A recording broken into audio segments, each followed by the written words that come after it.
Video, Deepika Gautam, there you are. Chanchal, you can see me. Good morning to you. I can't hear you, so I mute. Good to see you. I'm doing a very good job. You can hear me? I can't hear you. Anyway, I can't hear you, but you can hear me, that's fine. Then we'll get it in the afternoon. Sir, can you hear me now? Now I can hear you. Yes, sir. Can you hear me now? Excited. Yes, sir, perfectly. Yeah. Okay. We are So very we excited touch base. and delighted. Yes, sir. Yeah. So this is Yes, sir. successful now. Yes, sir, this is the trial. We will, sir, again meet at 2 o'clock, sir. Okay. As scheduled. Okay. Thank you, Lovely. sir. Thank, Bye-bye. I have shared all the readings with participants. Thank you, sir.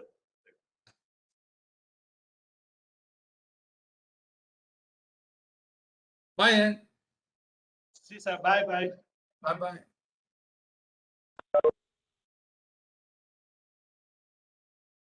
छुट्टी है ईद की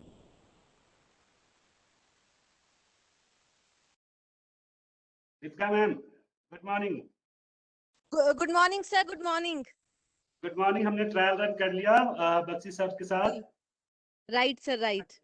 And he appears to be in quite good health. नहीं तो पिछली बार जब मैं मिला था तो बहुत खराब थे हेल्थ में. आज तो बहुत अच्छा लग रहा है, बड़ा खुशी हो रही है देख के. हाँ जी. तो मैम आप इसको ऑफ कर दें. अच्छा ऑफ कर दूं सर. नहीं अब म्यूट कर दीजिए मैम. थोड़ी देर में तो पार्टिसिपेंट आना शुरू हो जाएंगे ना. 45 ठीक है okay okay sir. Okay ma'am. Then the ball is in your court. Yes sir. I'm leaving. Thank you.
ঠিক আছে।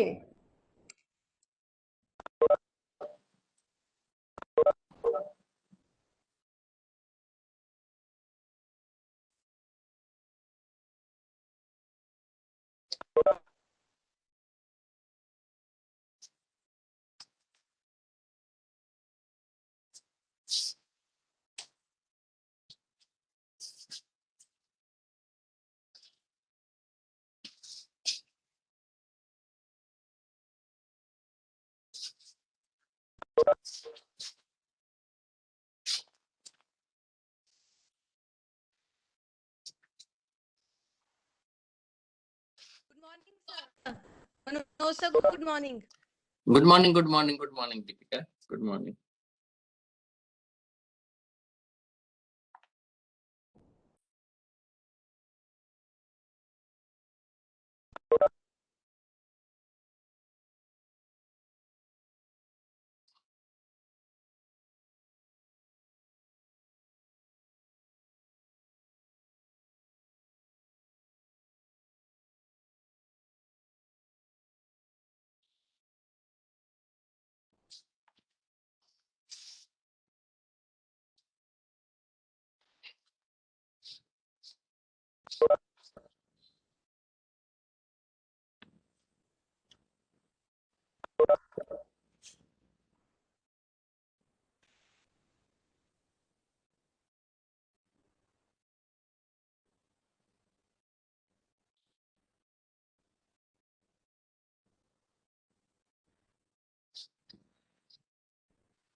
sir.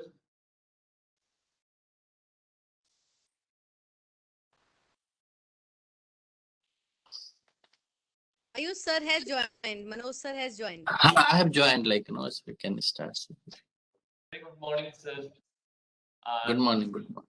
Thank you once again, sir. So, because we have already welcomed you yesterday, and we already heard a lot from you, and there were a lot of questions from participants. So, I think without wasting any time, sir, we would want to hear your words, and we would start right where we left. So, I think there was a Okay. question. Yeah, there was a question from one Mr. Mohammed Silal, I guess, but he's not here yet, sir.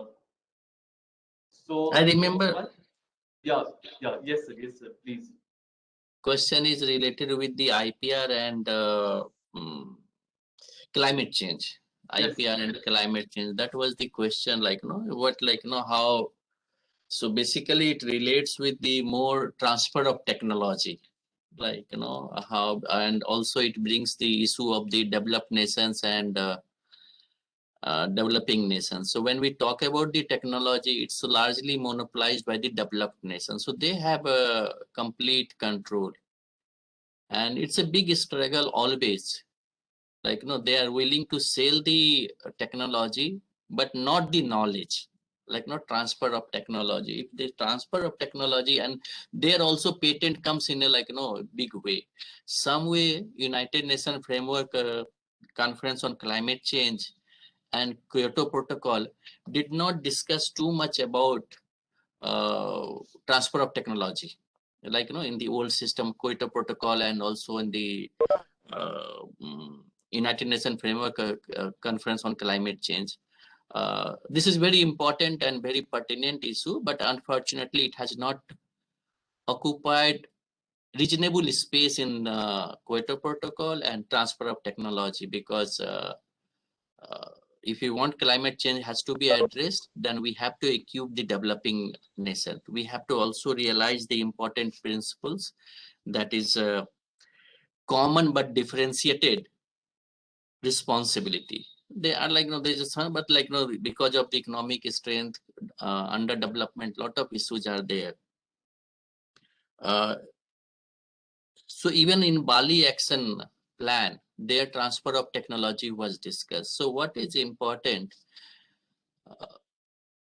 Developed nation must start contemplating or thinking about after certain period of time. So climate change a big issue.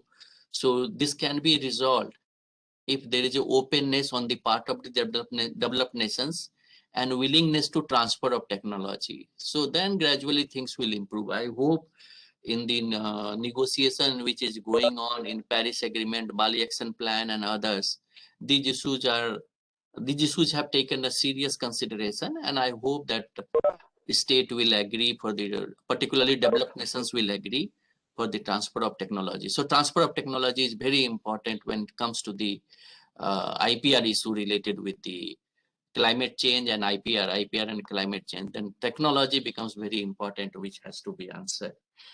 So this was the question which asked. I tried, like, to answer. So, and we have to also remember common but differentiated responsibility. You can't put, like, African nations along with the United, like, European nations. So there are, concern is same, but responsibility varies because of a lot of other factors are there in the Asian and African countries. Those aspects have to be taken care of. All right. So today, like, if any other question, I'll take that question, and accordingly we'll move. So we'll just give a minute to the participants. If there are any questions, you can ask them by unmuting yourself. Anyone amongst the participants, any questions based on the discussion that sir did yesterday?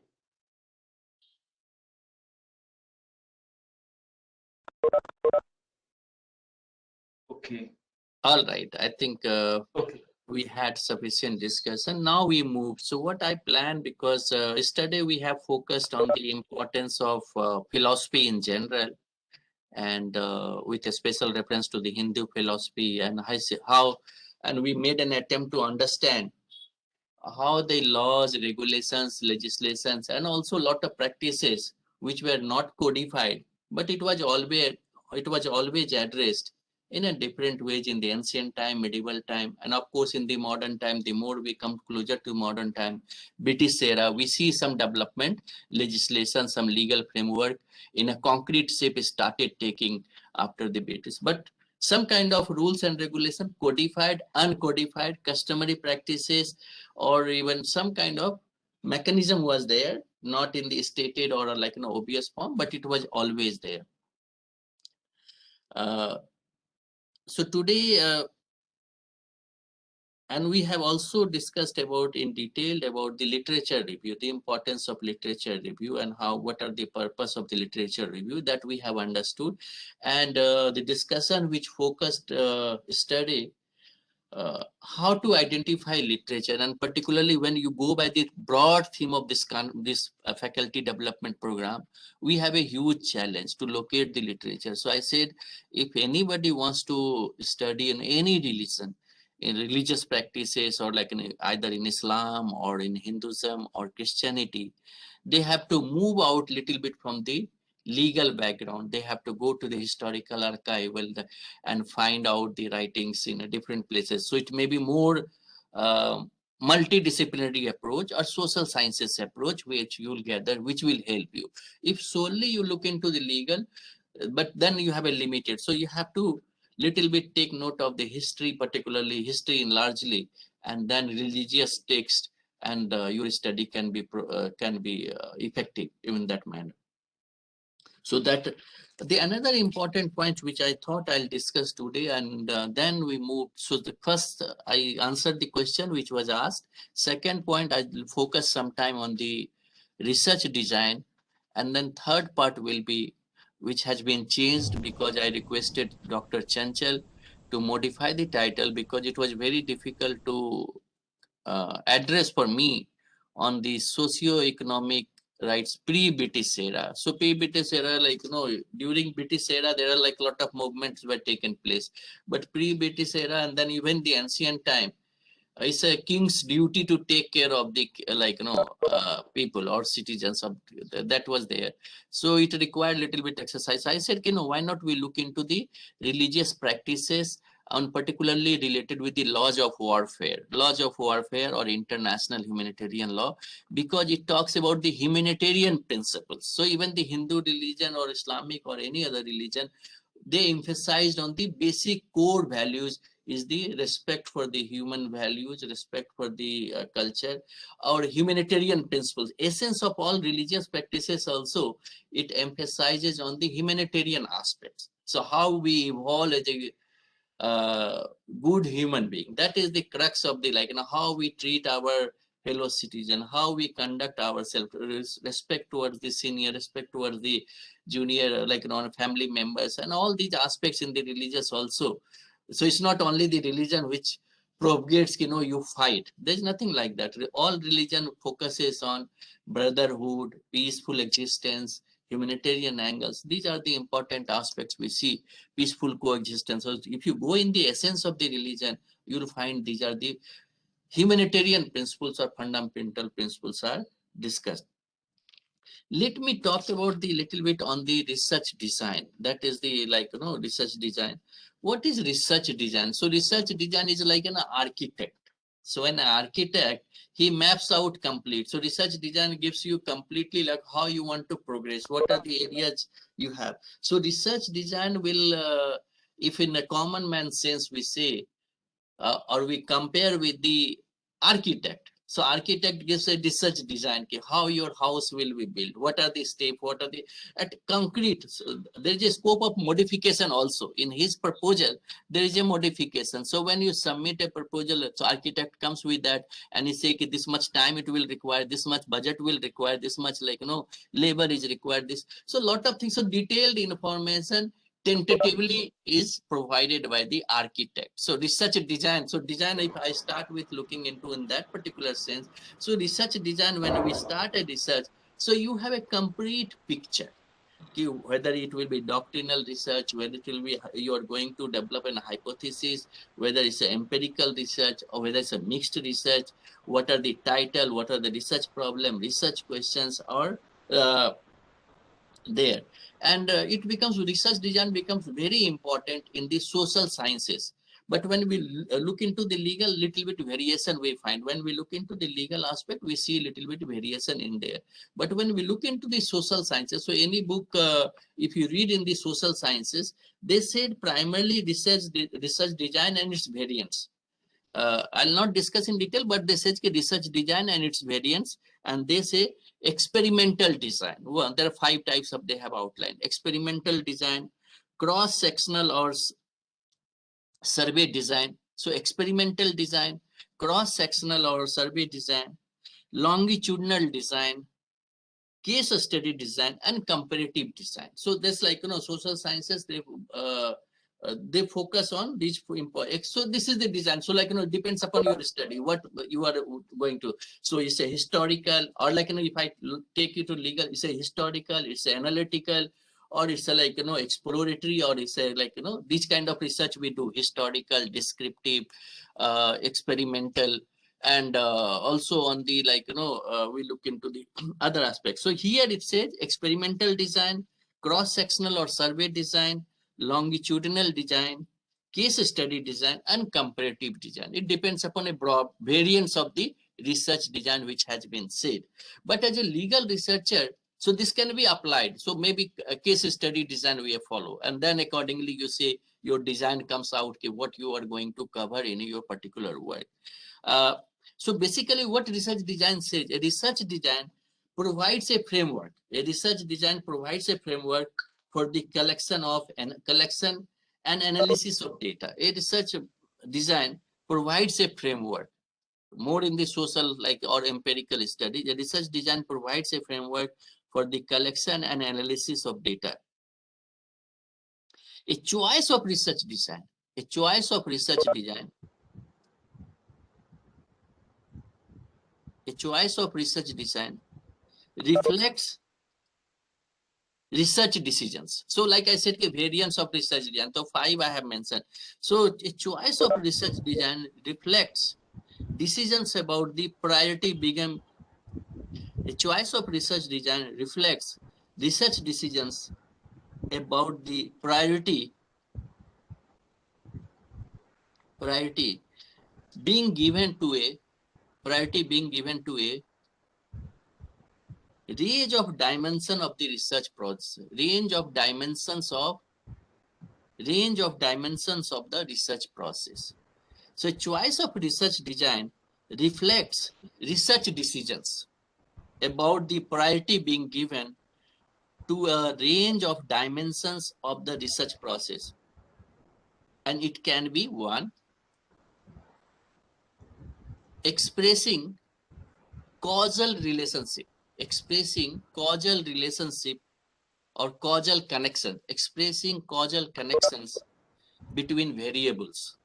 So when you do the empirical, then expressing causal connections between variables. Second, generalizing. So when we go for sampling, generalizing to larger groups of individuals, generalizing to larger groups of individuals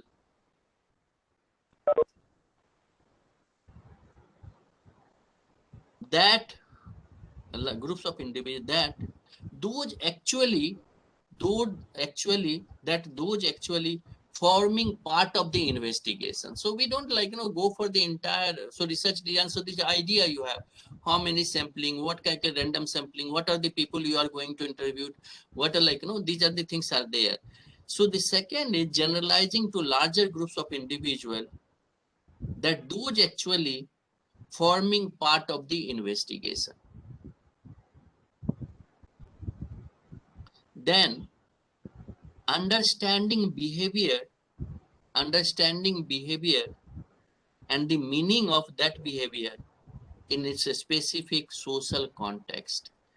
Understanding behavior and the meaning of that behavior in its specific social context. So generally when you do ethnographic research, so what we do in ethnographic research, research is always on a target population. Generally, you have a target population, you go and you depends upon the sampling, your universe, you decide according to your time and other factors are there. So, but ethnographic research, little bit different. So you have a particular community. So it's not target research on target population. What you do here, you research you research with target population. You become part of that particular group. You spend time. Ethnographic research, you become integral part of that particular community. You spend time to understand how they behave something.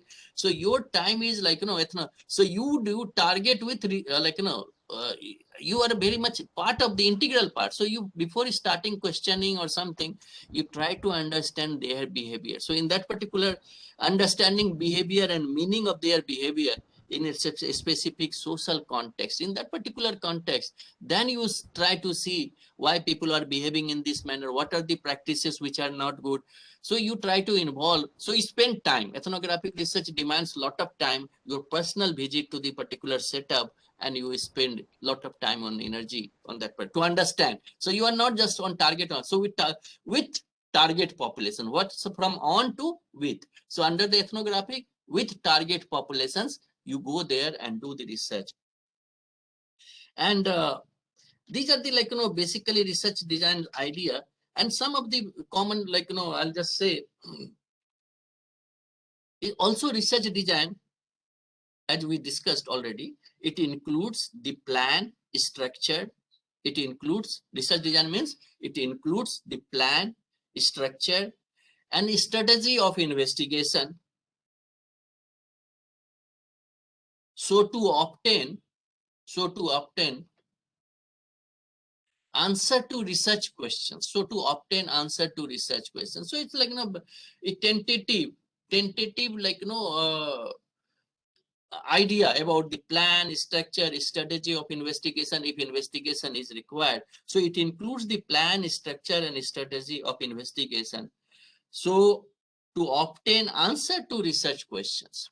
So ultimately thesis will come out, whatever thesis you take, you are on the research problem, research questions you will answer, that will help an hypothesis.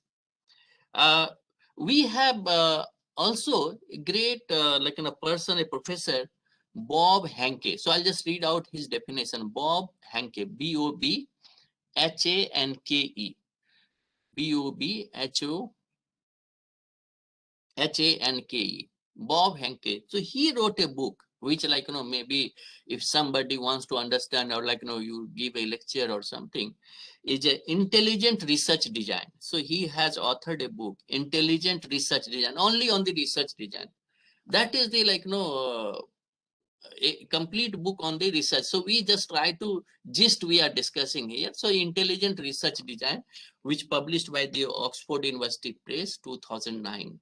So that is the book. If class, so these kind of books are available in TIS and other places where focus on the research methodology, research design is much higher compared to any other law schools and other places. So what Bob Hanke, why I have mentioned about one thing about his book, and second about his observation regarding the research design. So that also simplified to understand what he means and what he has said.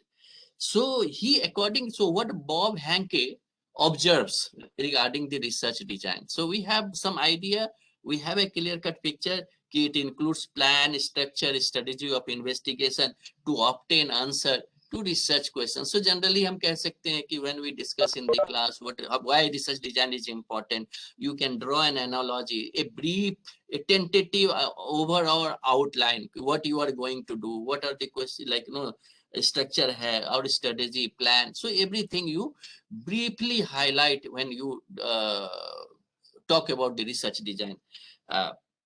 So Bob Hanke observes, so what he makes, the person who wrote a book on industrial design, he says, think of research design. He says, think of research design as a craftsman tool. He says,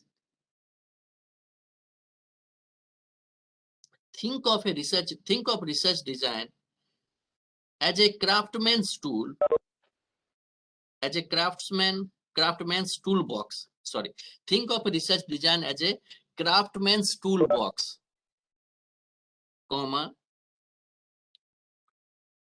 not a rigid set of prescriptive rules, not a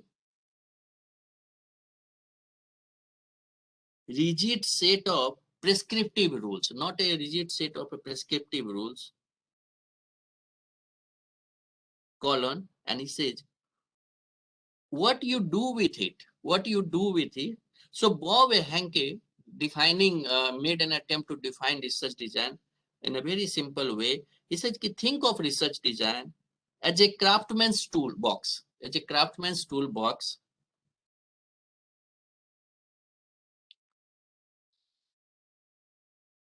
not a rigid set of prescriptive rules, colon, what you do with it, comma, is ultimately up to you. What you do with it is ultimately up to you. What you do with it is ultimately up to you. Dash. You ask your question. You ask your question. So this is dash. You ask your question, comma. You ask your question and organize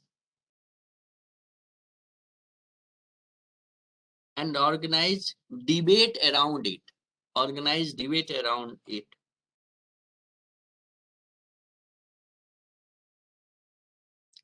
Comma. The link between your question, the link between your question, the link between your question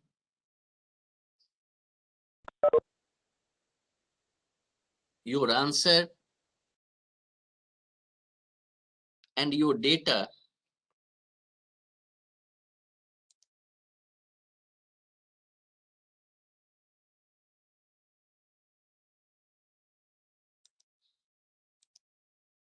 and your data and cases are all in your hands. Cases are all in your hands. So you have liberty in designing your work. So the essence of his definition gives you full liberty. What are the question and what are research methodology, everything you have to take note of the research design, how you plan your strategy, what are the investigation method, what are the tools you will apply, but you have complete idea on that. There are certain points which needs to be pondered over in the research design. Then we conclude quickly in 5 to 6 minutes.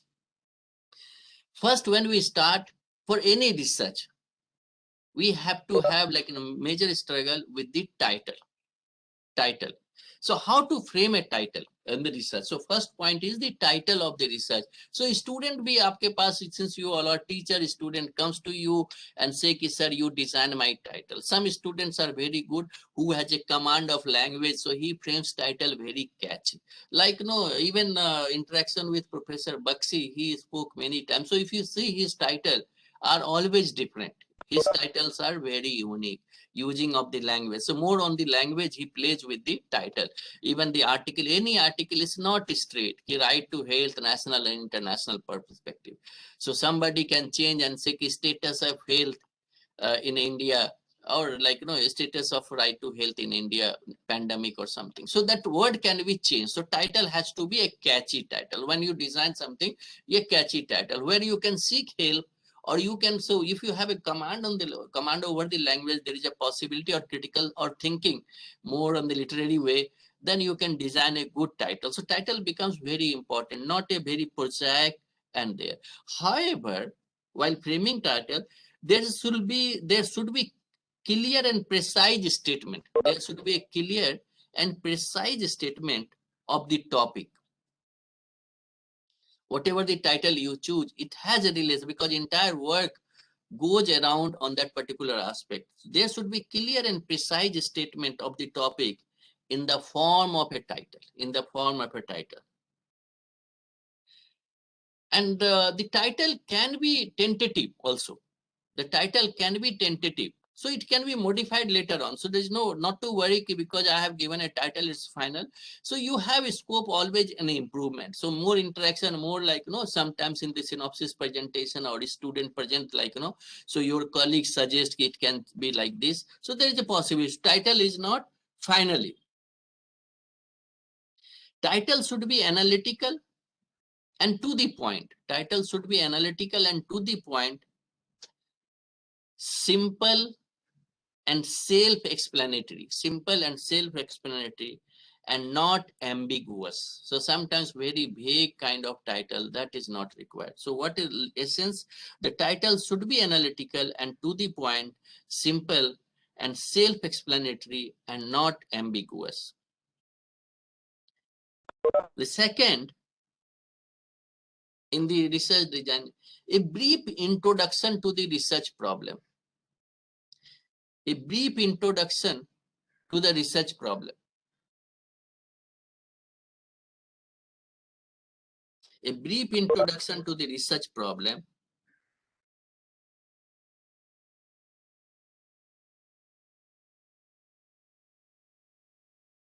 Third, motives and goals of research.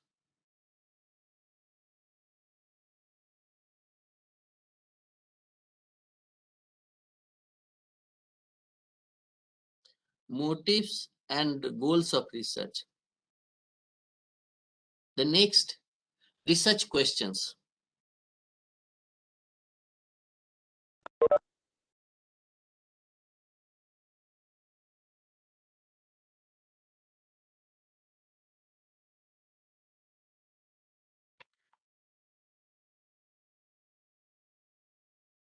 Then tools to be used for data collection. Tools to be used for the data collection.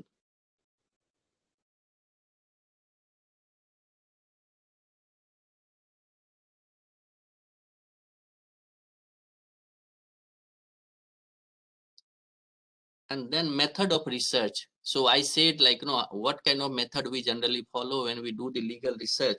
So we do that historical, analytical, comparative, exploratory, or empirical.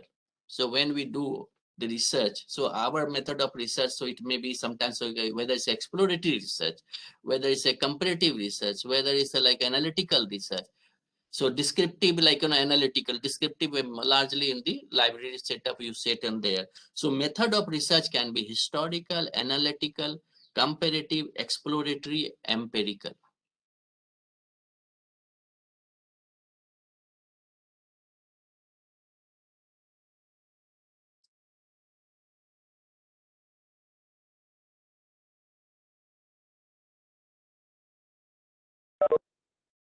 And lastly, what contribution? So like when you do into research, teacher will ask what contribution it will make in the existing knowledge. So you as a research design, you have to also state how it's going to contribute.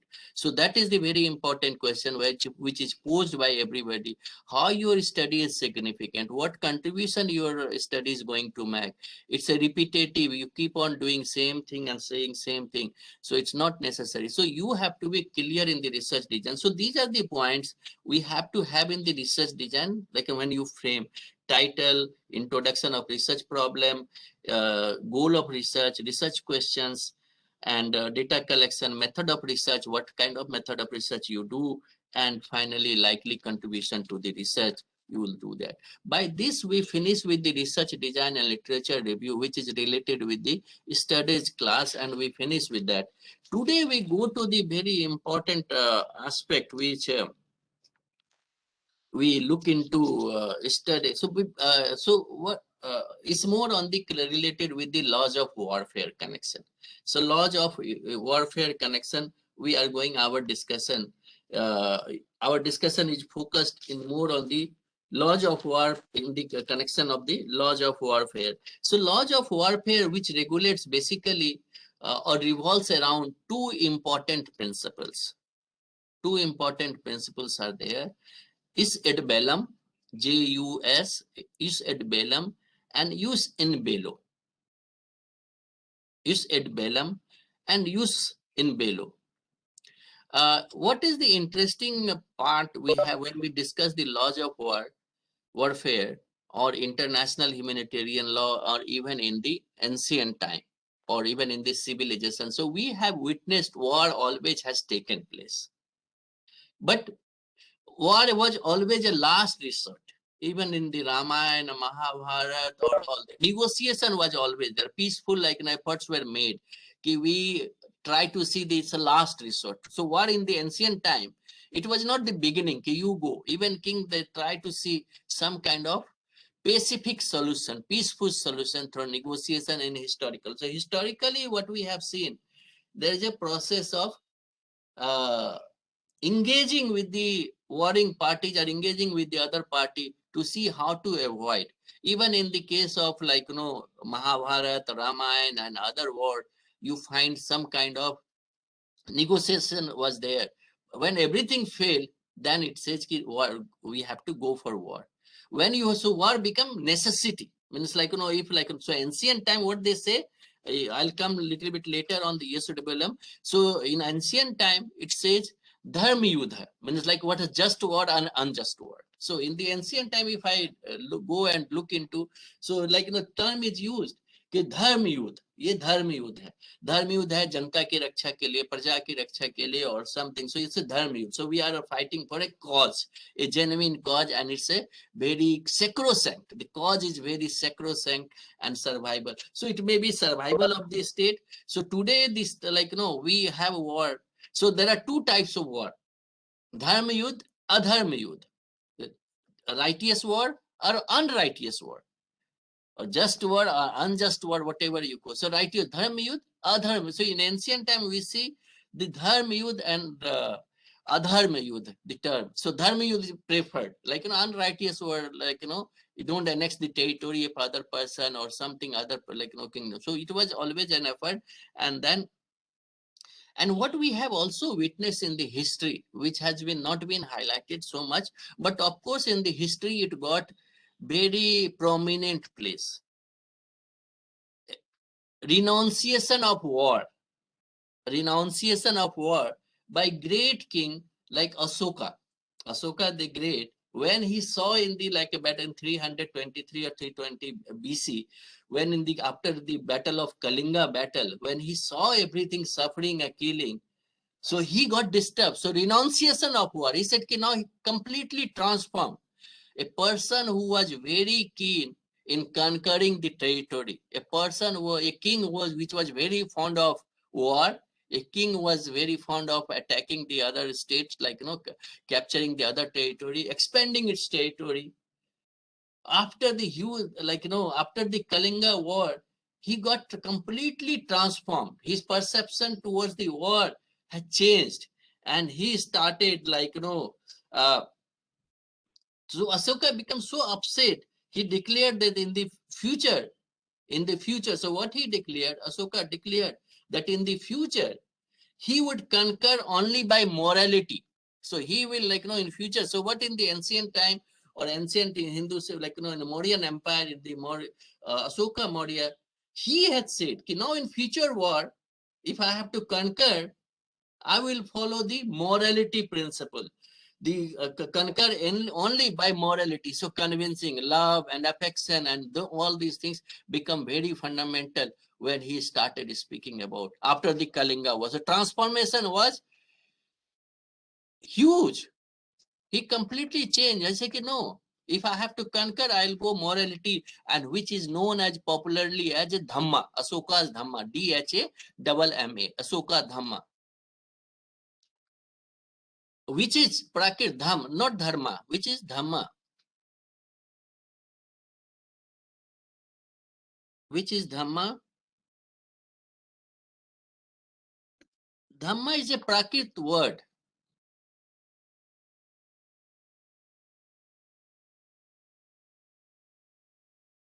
Dhamma is Dhamma is a Prakriti word meaning right conduct, duty, religion, meaning right conduct, duty, religion, law, social justice, and responsibility. So Dhamma has everything, and a huge, like, if you look into Dhamma, the Prakrit word Asoka's Dhamma, and that it means right conduct. So in warfare, right conduct, international humanitarian law, also in the conduct during the warfare by the belligerents, those who fight, so they have to follow certain conduct. So right conduct, duty, religion, law, social justice, and responsibility. So when we look into the laws of warfare in ancient time, we have to think about. So in that particular time, what we see when we look into, you see the evolution of the law of warfare, and particularly the entire principles of international humanitarian law in the Asoka had significantly contributed, which has not been noted. Historian, if you're a student of history, you will get a chance to read about the Asoka's contribution, but that like a huge contribution in the ancient. Asoka promulgated, it's a rock edicts, Asoka rock edicts, which established the law of non-violence. So if you look into the 13th edict of the rock edict of the 13th edict, which talks about the non-violence, principle of non-violence in the 13th rock edict of the Asoka. And similarly, in the so in the northern part we look into that, and similarly if you look into the other part in the South India, and also we have a Sangam age, during the Sangam age, and particularly the famous Tamil author Thiruvullavar, and in his book in Thirikural, I think sacred couplets he has written, and he also emphasized Thiruvullavar in the Tamil author of Thirikural. He also eulogized ethical code of conduct for humanity, ethical code of conduct for humanity.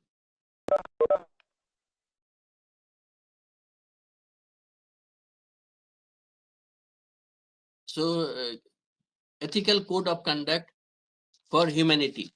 So, all right. So, what we see the ancient times. So, I'm not focused on the Ramayana and Mahabharata, but what we have seen, particularly the contribution of Asoka. He preached about the non-violence, his 13th rock edict, and then also he spoke about about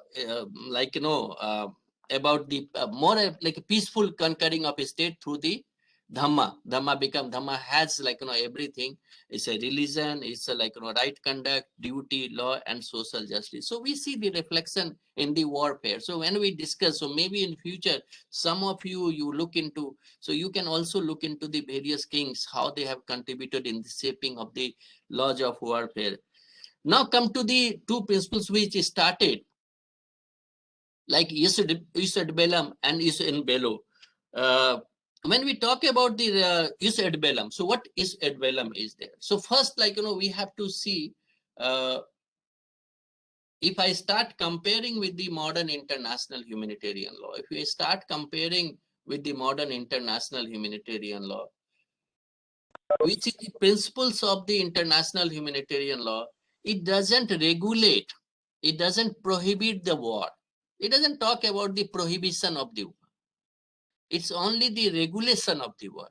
What are the humanitarian principles are there? So if you say, what is international humanitarian law as such, and you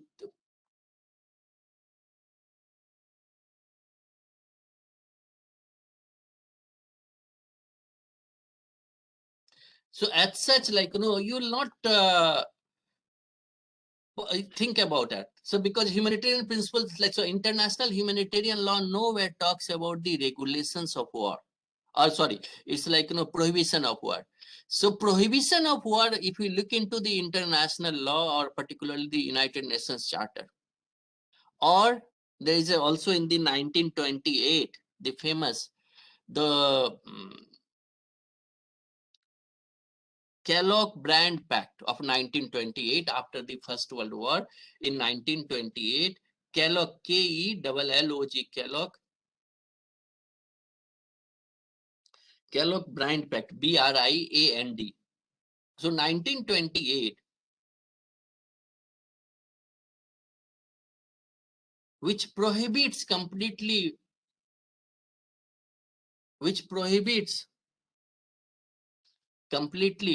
the war. It says no, war is illegal. So after that, and that is the reason we in using the term war is not appropriate. So we say Gulf War, but when we talk about the international humanitarian law, it speaks about the conflict, armed conflict. It doesn't talk about anywhere war. It talks about the armed conflict, international armed conflict, non-international armed conflict. So when we look into the laws of war, it doesn't use. So 600 or more than 600 articles are there. But in the 600 articles, you will not find anywhere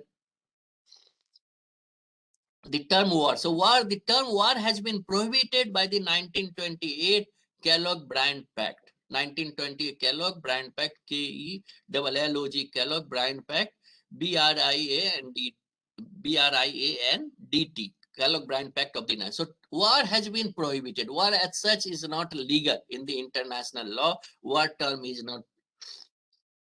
And that is why under the entire international humanitarian law, you may not come across the term war. So war is prohibited. So what we have seen, war has been replaced by the term conflict, armed conflict, international armed conflict or non-international armed conflict. So when we talk about the conflict, it's like, no, it's a war means it represents international armed conflict or non-international armed conflict, which we'll discuss a little bit later. The another important instrument which says that war is prohibited, more or less, that is the United Nations Charter. United Nations Charter, that is Article 2, Paragraph 4 of the UN Charter. Article 2, Paragraph 4 of the UN Charter, which says use of force is prohibited. Use of force is prohibited against the territorial integrity and political independence of sovereign state. So the essence of Article 2, Paragraph 4 of the United Nations Charter, which clearly highlights or states that use of force is prohibited against the territorial integrity and political independence of a sovereign state. So no state can use force. So like, no, so there is no scope for jus ad bellum. There is no scope for the there is a condition where state can resort to the force. So use of force is prohibited under Article 2, Paragraph 4 of the United Nations Charter. So it says completely. However, you have an exception. When you look into the Article 2, Paragraph 4 of the UN Charter, there is an exception. What exception? It's the right to self-defense. So when right to self-defense, that is the Article 51. So when you read Article 2, Paragraph 4 in the isolation, suppose you go in the class and you teach, then if you only confine to the Article 2, Paragraph 4, it seems that the use of force is absolute. Prohibition against the use of force is absolute. There is no exception. If you read Article 2, Paragraph 4 of the UN Charter in isolation, independent of any other article, then your observation or your statement will be that use of force is prohibited under international law. But when you read Article 2 for Paragraph 4 in conjunction with Article 51 of the United Nations Charter, so a close reading of Article 2, Paragraph 4 with Article 51 of the United Nations Charter. So the same charter, UN Charter, 2 Paragraph 4 and 51. So 51, when you look into the 51, it allows a state right to self-defense. So if you are attacked, then you have a right to self-defense, but right to self-defense is not open-ended or unlimited. It's like not for the timely, for the time being, for the limited period, state can resort to the force. Okay, so what we see, there is a possibility of force if you have been attacked. If you have been attacked, then there is a possibility of attack.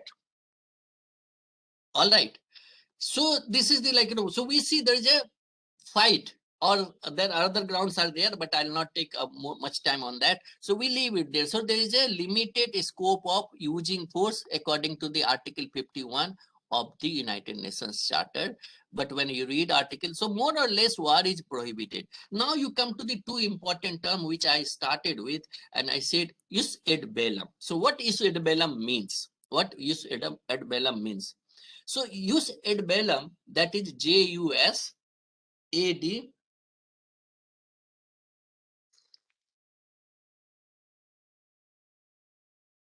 ADB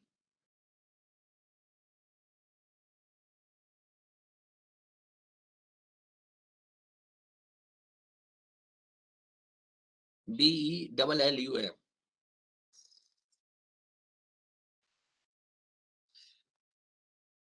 So jus ad bellum refers to the condition under which so jus ad bellum refers to the condition under which states resort to war.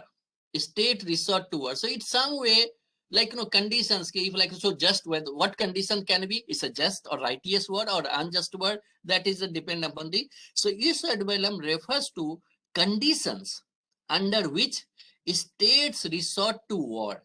State resort to war. So like jus ad bellum or to use of armed force in general.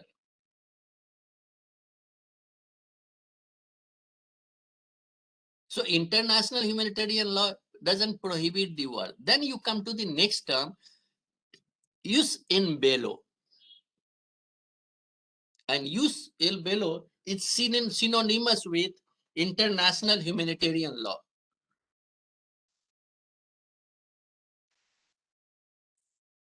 Jus in bello, JUSINBELLO, jus in bello. So jus in bello regulates the conduct of parties, regulates the conduct of parties engaged in the armed conflict, So what are the permissible, what are not permissible, what humanitarian principles you have to adhere. So like, if you engaged in war, you cannot like, if you have been attacked, if only one soldiers have been killed, you can't annex another territory completely and finish that particular nation.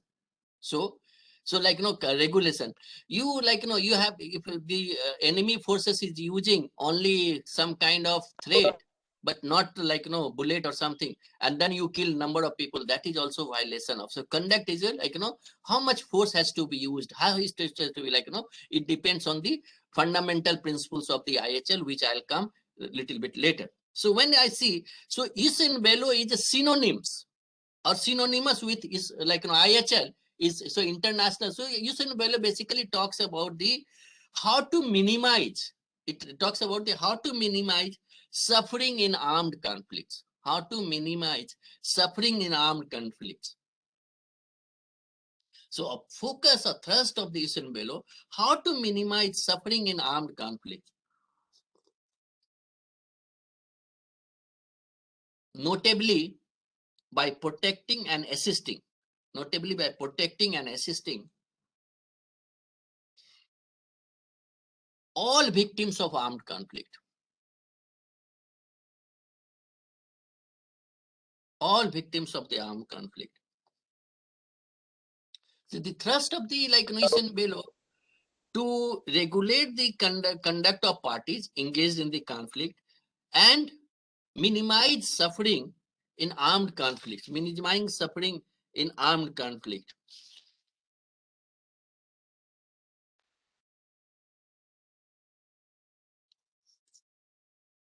Taking note of two principles, jus in bello and particularly jus in bello. So what we can say, the objective of international humanitarian law lies in, lies in protection of civilians.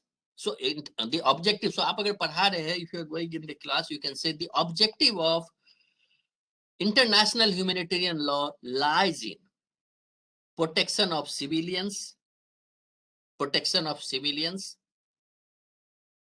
of detainees, those who have been detained, protection of civilians, of detainees,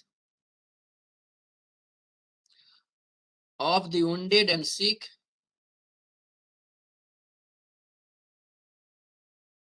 of the wounded and sick,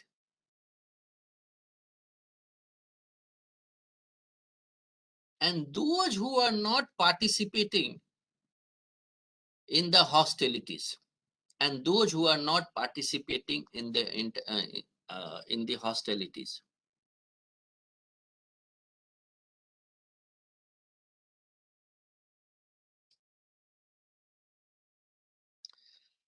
So basically, international humanitarian law talks about the humanitarian principles, mitigating the sufferings of civilians, like, injured in the battlefield, the persons or everything. And then there are the principles of international humanitarian law, which will not go in detail, but I'll just identify. This first principle is principle of distinction. Principle of distinction means belligerents, members of the armed forces, have to make a distinction between the civilian population and combatant. So combatant can, belligerents like members of the armed forces can attack the members of the armed forces of the enemy nations. Like, so, but you can't target the enemy civilian population. So civilian populations have to be protected. Principle of distinction says distinction has to be made between the civilian populations and combatants. Combatants means the military forces there. Then civilian objects and military objectives. Civilian objects and military objectives. Civilian objects and military objects. So principle of distinction is civilian population and combatant. So agar hamare desh ki sena, if they are fighting, so they have to see, they should not target civilian population. What we have witnessed in the case of Israel and Gaza Strip in the recent time, it was clear-cut violation of international humanitarian law. But we have to also examine if civilian occasion, so civilian location, or like in a school or colleges, or become sent, or become used by the military forces. Civilian location is taken by the military forces, and if they started using, whether this continue, guarantee will continue or it ceases to exist, that is the subject we have to look into. So first is the principle of distinction, then principle of proportionality. Proportionality in the criminal law also very important in the international humanitarian law. Principle of proportionality and principle of necessity. Principle of proportionality and principle of necessity. So when you look into the fundamental principles of IHL, it is based on the principle of distinction, it is based on the principle of proportionality and principle of necessity. Principle of necessity in the three important principles which we have looked into. There are certain articles which I want to read, and then we'll go to quickly to the, in half an hour I can finish, about the thrust of the international humanitarian law. Entire international humanitarian law, if we look into, it's a protection and care. Protection and care is there. Protection and care. So protection and care. So the entire international humanitarian law is revolved around protection and care of the. And if you look into the international humanitarian law, three of the Geneva Convention 1, 2, and 3, all deals with the soldiers, members of the armed forces, members of the armed forces in the field, members of the armed forces on the sea, prisoners of war. So last convention which has been added in 1949, which talks about the civilians. So what we see, the Geneva Convention, all three is related with the members of armed forces. So protection and care. So so war is not prohibited when they fight and they are injured in the battlefield. then humanitarian guarantees become operational. You have to go and take care of this. So even an enemy which is fighting in one occasion, and if this enemy soldiers injured and he falls down, then the enemy soldier has an obligation to take care of the medical need of that particular person. He should not kill a person who has surrendered. Now quickly, there are 2-3 articles. There is 2-3 articles. The first is in the additional protocol 1. There are 2-3 articles we'll take and then we finish. We'll not discuss much. That is Article 41 of the additional protocol 1.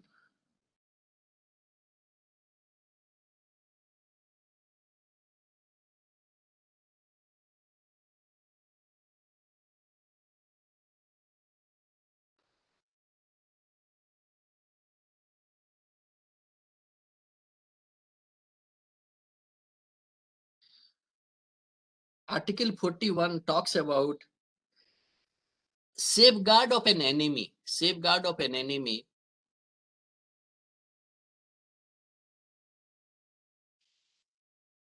Safeguard of enemy, that is horse the combat. Horse the combat. So you might have heard horse the combat. It's become one of the important aspect. HORS TECOMBAT. So horse the combat is very important, and that you will find into the additional protocol 1. And what it says, a person who is recognized or who in the circumstances should be recognized to be horse the combat shall not be made the object of attack. So the person who is recognized, he is horse the combat. So who is going to be horse the combat? We'll find out. So a person who has become horse the combat shall not be made the object of attack. Shall not be made the object of attack. Ab kaun hai? Now the second. So you have to remember all the soldiers, those who are fighting, ki horse the combat shall not be object of the attack. The second, it says, a person is horse the combat. A person is horse the combat if, so according to Article 41(2), a person is horse the combat if A, he is in the power of an adverse party, means he surrendered, like prisoners of war or somebody like, he captured or say. A person is horse the combat if he is in the power of an adverse party. B, he clearly expresses an intention to surrender. So during battle, so in one moment he's fighting and next moment he raises hand or shows the white flag. So he should not be a target. The third, A, B, C, third, he has been rendered unconscious. He has been rendered unconscious or is otherwise incapacitated or is otherwise incapacitated by wounds or sickness. He has been rendered unconscious or is otherwise incapacitated by wounds of sickness and therefore is incapable of defending himself.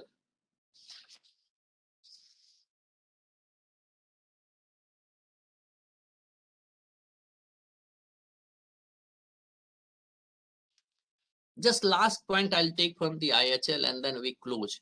That is Article 48. So horse the combat is very important, and who are horse the combat? We have understood there are 3. If they captured in the adverse party, if they surrender, and third, incapacitated because of the war, they are no longer. So horse the combat are a person who has surrendered to the adverse forces.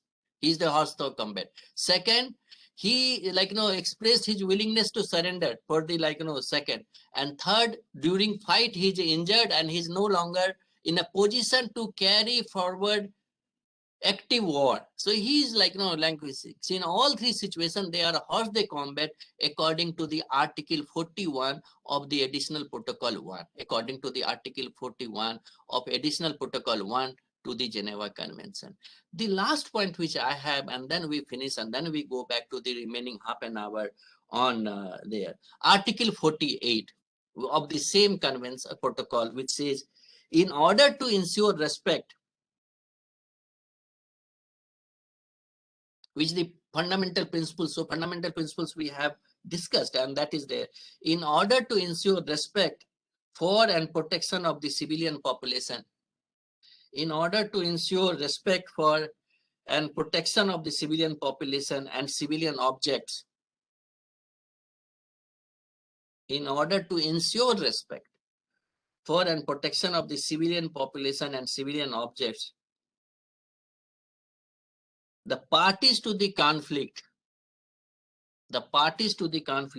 shall at all times, parties to the conflict shall at all times distinguish between the civilian population and combatant, between the civilian population and combatants, between the civilian population and combatants, and between civilian objects and military objectives, and between civilian objects and military objectives. And accordingly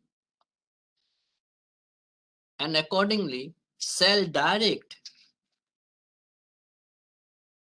their operations only against military objectives, only against military objectives. All right, we'll leave like there. So we have got an entire idea of the international humanitarian law. Now what we have to examine, whether the principles of international humanitarian law, which talks about the combatant and non-combatant, civilian objects, military objectives, and what we see if we look into the history also. So Mahabharata was fought in the Kurukshetra. So far away from the city. So always battle has taken place, not in the civilian location. So if I apply that principle, even the Panipat, in the medieval time also, the three battles of Panipat, Panipat battle 1, 2, and 3, all are in the battlefield, like an open place. It's not in there, entered in the, and subsequently some atrocities are there. In fact, atrocities by the armed forces were committed hugely in the modern time. Even in medieval time, you see the battles were in the there. So if a territory has been conquered, the respect for the citizens, respect for the local people, respect for the culture, religious places, that was more or less intact, except some occasions in the history also there. I'll not say no. But in the modern time, War of Independence in 1971 in Bangladesh. So before, India entered, the atrocities committed by the West Pakistan forces against the East Pakistan, by that time they were fighting for the state autonomy. It's a huge. Women were raped, children were butchered, lot of young students, university students were killed to suppress that particular agitation. So what we see, the members of the armed forces during the modern time, after establishment of the United Nations Charter, they butchered, they they have captured, whether it's a former Yugoslavia or it's Sudan or it's a Somalia. So we have cases where rampant violation of international humanitarian law has been continuously taking place. It has not changed. So international humanitarian law looks very nice when we discuss about that. So what we see that in the ancient time, these things were very much there. Even in Hindu philosophy, if you look into the Ashoka Maurya, so what we have there, he said, no, territory can be conquered. Territory can be conquered by the religious value or morality or dhamma. So Ashoka propagated in 3rd century BC, 323 century BC, talked about Dhamma, and then he gave emphasis on the non-violence. We became more brutal and more savage the more we come to the modernization and technology and everything. We hardly bother, and we get agitated also when we seeing the, whether it's Armenia and other places, whether in the, we see. So a lot of changes we are, disrespect for the international humanitarian law is common.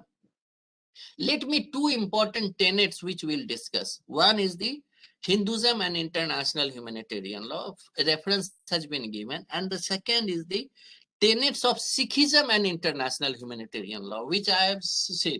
So what we like, why this subject become important? Like, you all are here. Why it's become very important when we look into the philosophy? The idea is to make you aware how, like, things which were almost there in our civilization, our culture, our history, were not properly digged up or not properly taken from the bottom. So we have started, or we started following from the what has been taught, what has been like conveyed to us, particularly in the international human rights law, humanitarian law, refugee law, criminal law, even our domestic law. Even the constitution is largely the British 1935 Act is heavily 60 to 70%. Whatever changes we have done, but we have borrowed. There is no denial. The 1935 Government of India Act has a huge influence with our constitution. Our IPC, CPC, contract, all are the British contribution. Little bit modification changes have taken place over the years, but largely, and that is the reason we are in the Supreme Court for the dropping of the section 124A. So we see the lot of influence, Western influence we have.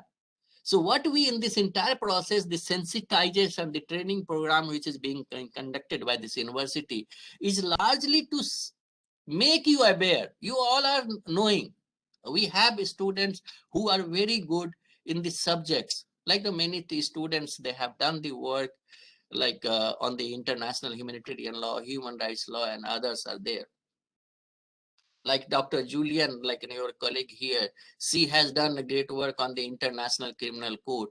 So number of students have worked in the international humanitarian law and or criminal law. So what is important, Julian? We have to look into the our historical perspective. We have to go into the so we learn from the modern time. We started from the 1864. Even for the international criminal law, I believe we started from the international law commissions, and then we continue. So we have, so the entire idea is you as a young scholar, you go into and look into the little bit historical and legal aspect. So dig out what is there is in the history. So is it there in the history that has to be taken from the history and bring and correlate in there, and how we can correlate. So I'm saying that something, as you know, and many of you are aware, that when we talk about the international humanitarian law, it starts from the what has been taught to us generally from the 1859 when Henry Dunant has witnessed the suffering in the battlefield of Solferino. So that is the count. And then 1864, first Geneva Convention came into existence. So we see that development of international, so there is not long history of the international humanitarian law. There is no long history. It's only 200 years old history of the international 200 years old history, even not 200 years, 150 years old history of the international humanitarian law, which is being taught to us, and we are also transmitting same thing to there. So what we have to go and look into the part of the earlier part. We have to look into the earlier part and then we start teaching on that particular count. So little bit like the scope is there, and that is the particular program is there. So I said tenets of Sikhism and international humanitarian law, tenets of the Sikhism and international humanitarian law. When we say, so yesterday I have mentioned, so some reference we get, so Sikhism also speaks about the principles of international humanitarian law. Principles, basically what is the principle of international humanitarian law, which can be closely examined by looking into the how they combat. So principle of international humanitarian law is humanitarianism. Those who are injured in this, so treatment to the wounded and sick, treatment to the prisoners of war, treatment to the detainees, treatment to the soldiers who are no longer in the position. So this treatment were always there. And then also proportionality. Civilians should not be targeted. So number of fundamental principles we have discussed. So what I said in the 1704 and 1705, like in the Sikhism in 7. So you see, almost 100 years back, more than 100 years back, 160 years back in the Sikh history, we have a classic example of international humanitarian law or adherence to humanitarian principles. So what I'm referring, it's a battle of Anandpur in 1704 and 1705.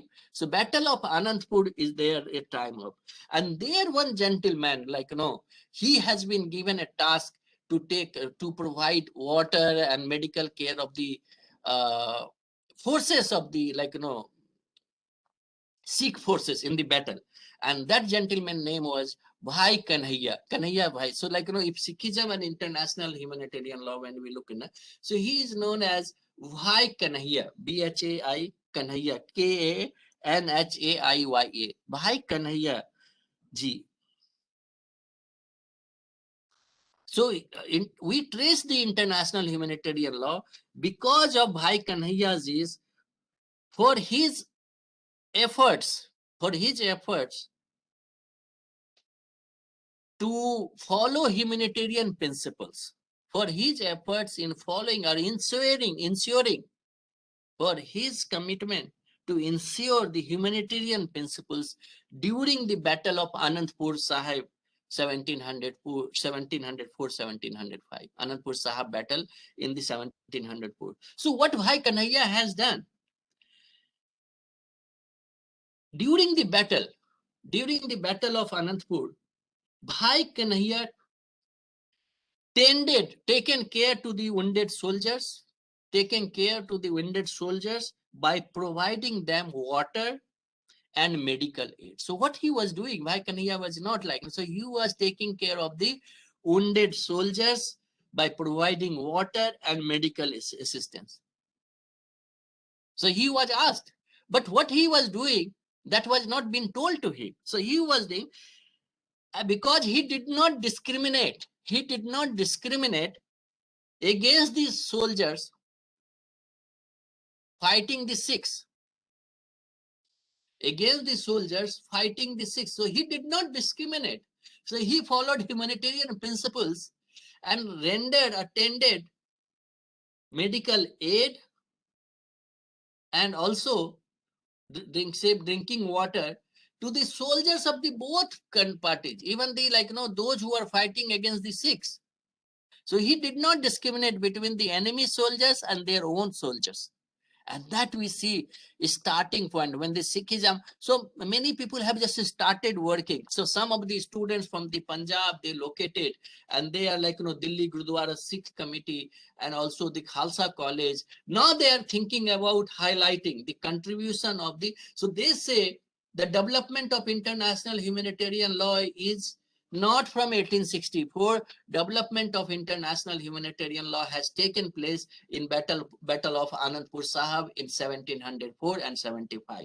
What happened? We failed. We did not take up this particular issues. So we have no idea.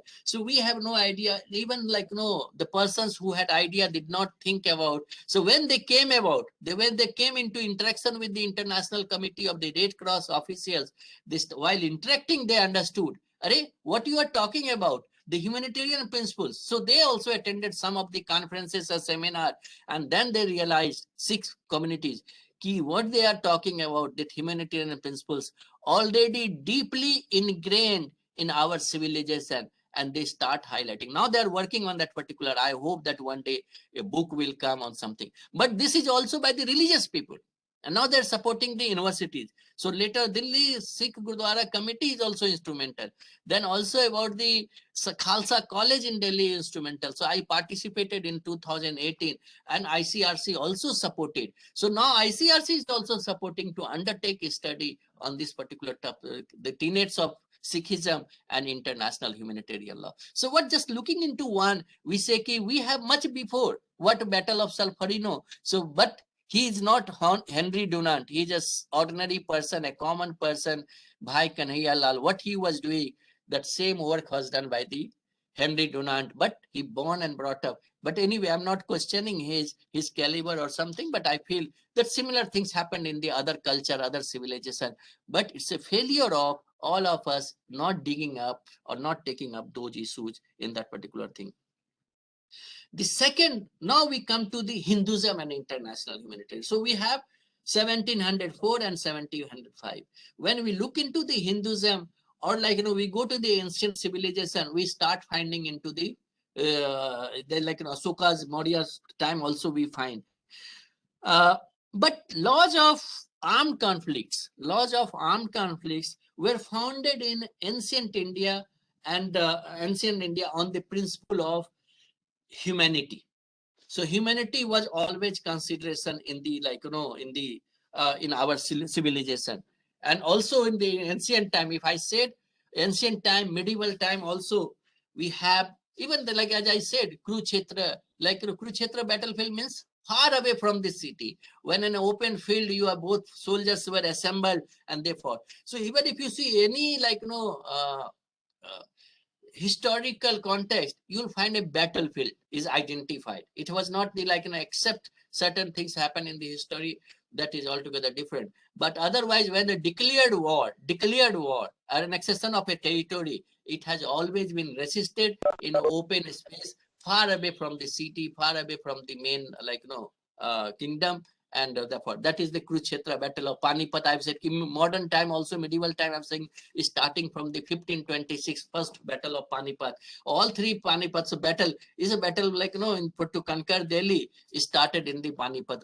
So three battles have taken place in the, so even the medieval time we see some way respect who should be targeted, not targeted. It's not like, very elaborated, but it was followed strictly in the all civilization. Also, it was there. What kind of, like, weapon has to be used? If you use, like, time of the Ramayana or Mahabharata, it says, Brahmastra should be used in a particular situation, not in ordinary. Poisonous weapon has to be used only, like, there are a lot of conditions or regulations were self-imposed regulations were there during the conduct of the war in there, which we have seen as a child in the, like, watching in the various television and others program. We have seen and we have noted that restriction means like, war, conduct of warfare, regulating the conduct of warfare was also available in the ancient India, because it also strongly believed in the principle of humanity. It is there in there. So that makes distinctions, the principle of distinction, what we have located in the international humanitarian law, combatant and civilian population, it was always there. If you look into the Mahabharata, it was always like, if sunrise battle used to begin when it starts early in the morning. And there are ethical conduct. Ethical conduct was very important. There are still certain occasions which we see when this our, like, Karna was assassinated by Arjun. So we have looked into that particular point little bit, like, ethical issues were involved. But Arjun had said, Arjun was also not willing to undertake war. If you remember when we started our, like, and he said Gita already, like, Updesh Arjun Krishna has given. So he said, whom I'm going to kill? All are my relatives, all are my friends, and like, under their patronage I have grown. So I don't want to take arms against my own relatives. So it become ethical or unethical. They said, Krishna said, no, you have a just war, because they are not following dharmas. So if you go into the discussion of the, like, what happened in the Arjun, transpired between the Arjun, Krishna told Arjun, and that has become like 18 parts of the Bhagavad Gita. So when you look into that particular 18 adhyay, so this is the, like, related with the issues of the there. Then he was convinced, you have to, sometimes you have to take arms for the just cause, because negotiation has failed. We tried to convince Duryodhan to you give certain thing, but he has not agreed. So there was negotiation also failed, but certain principle. And but during the war, it has, like, so Ramayana, like, when we talk about the Ramayana, it has more higher standard of the conducting the war. There are certain values have been compromised when that is the what is called Ram ke bare mein. Purushottam, he always adhered to the ethics and behavior in the prescribed manner. It's not diluted. Whereas it's something happened. There are occasions also like killing of Bali and others are there, historical, some deviations are there, but always justification, some kind of justification where somebody has opposed, why you are hiding yourself, you are not coming in, not attack somebody from the back. So a lot of things we see in the ancient civilization are there, and principle of the distinction is there. In ancient time also, there was methods of settlement of disputes. So war was the last resort. Always, war was always the last resort. It's not the first resort ki there. And what we see that generally आप पढ़ते हैं college में और ये कहते हैं कि साम दान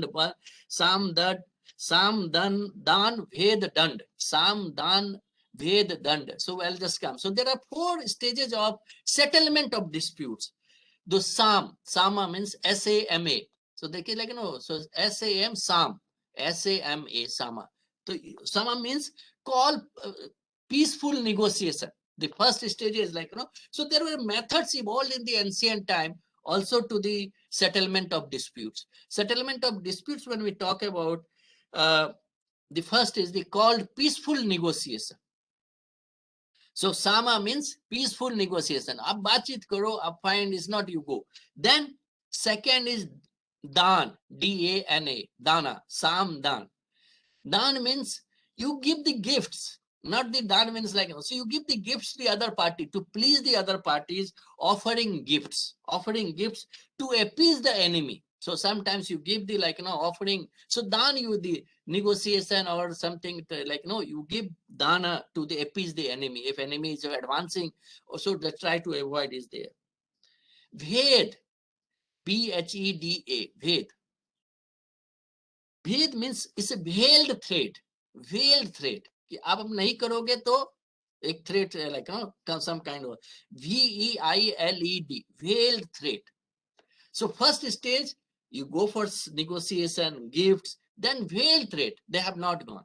And then last is the Dand, D-A-N-D-A.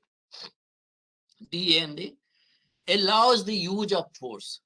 So the last is the allows the use of force. So what we see, even this so even in the Mahabharata, Ramayana, these negotiations were resorted, but neither Ravan nor Duryodhan were willing to forgo or accept the negotiation point, and that has finally led to the, so no option was there. It's not that Rama has not done, the Krishna also tried to pacify or Duryodhan, but they did not agree. So there's a last resort is war. So war is not the beginning even in the ancient time. And as I said, there are what kind of weapons have to be used. Manu has also written what kind of weapons have to be used. It has to be also based on the principle. What are the principle of proportionality, principle of necessity? What we are discussing, that principle of necessity, principle of proportionality, principle of distinction, all were available, all were applied, not much elaborated, but that was followed as ethical conduct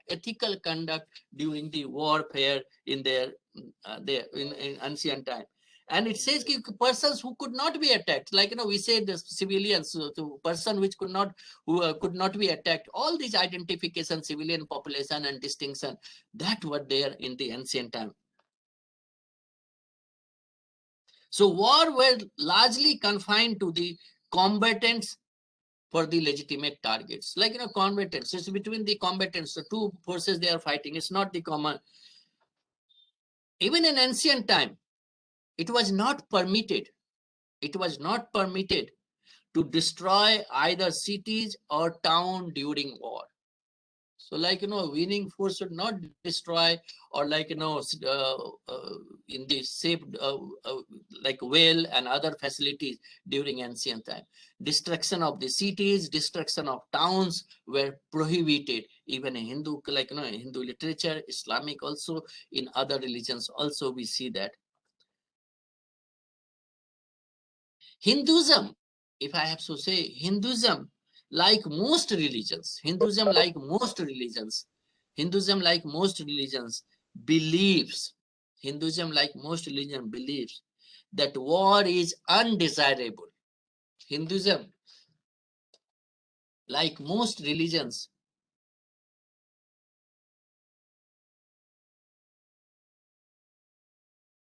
believes that war is undesirable. That war is undesirable because it involves a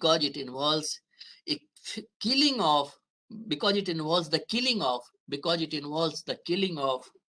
fellow human beings, because it involves the killing of fellow human beings, and hence should be avoided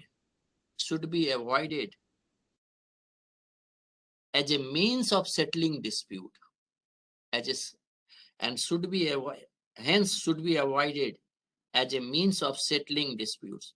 So what the thrust of Hinduism, like other religions, that war is undesirable.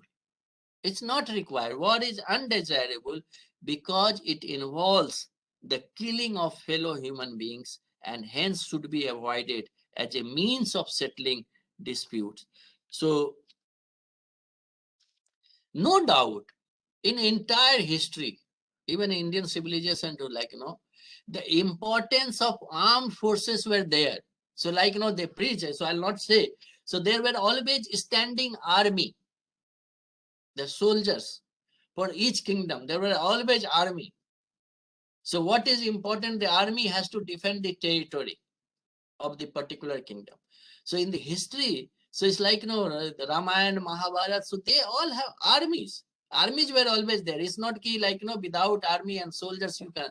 So there is standing army was always there for each group, whether it's enemy or every. So yes, for the king, a army is essential. Today in modern time, you have armed forces. So the duty of the armed forces, sometime in of course expansion of the territory, and sometimes to defend the territory from the aggressor. If somebody aggressing the territory, so ancient, so struggle for the territory, struggle for the provinces was even prevalent in the ancient time under the civilization, and thus standing army was there. But standing army, what is important for us, what we are discussing, they also followed the humanitarian principles. They also believed in the conduct of warfare.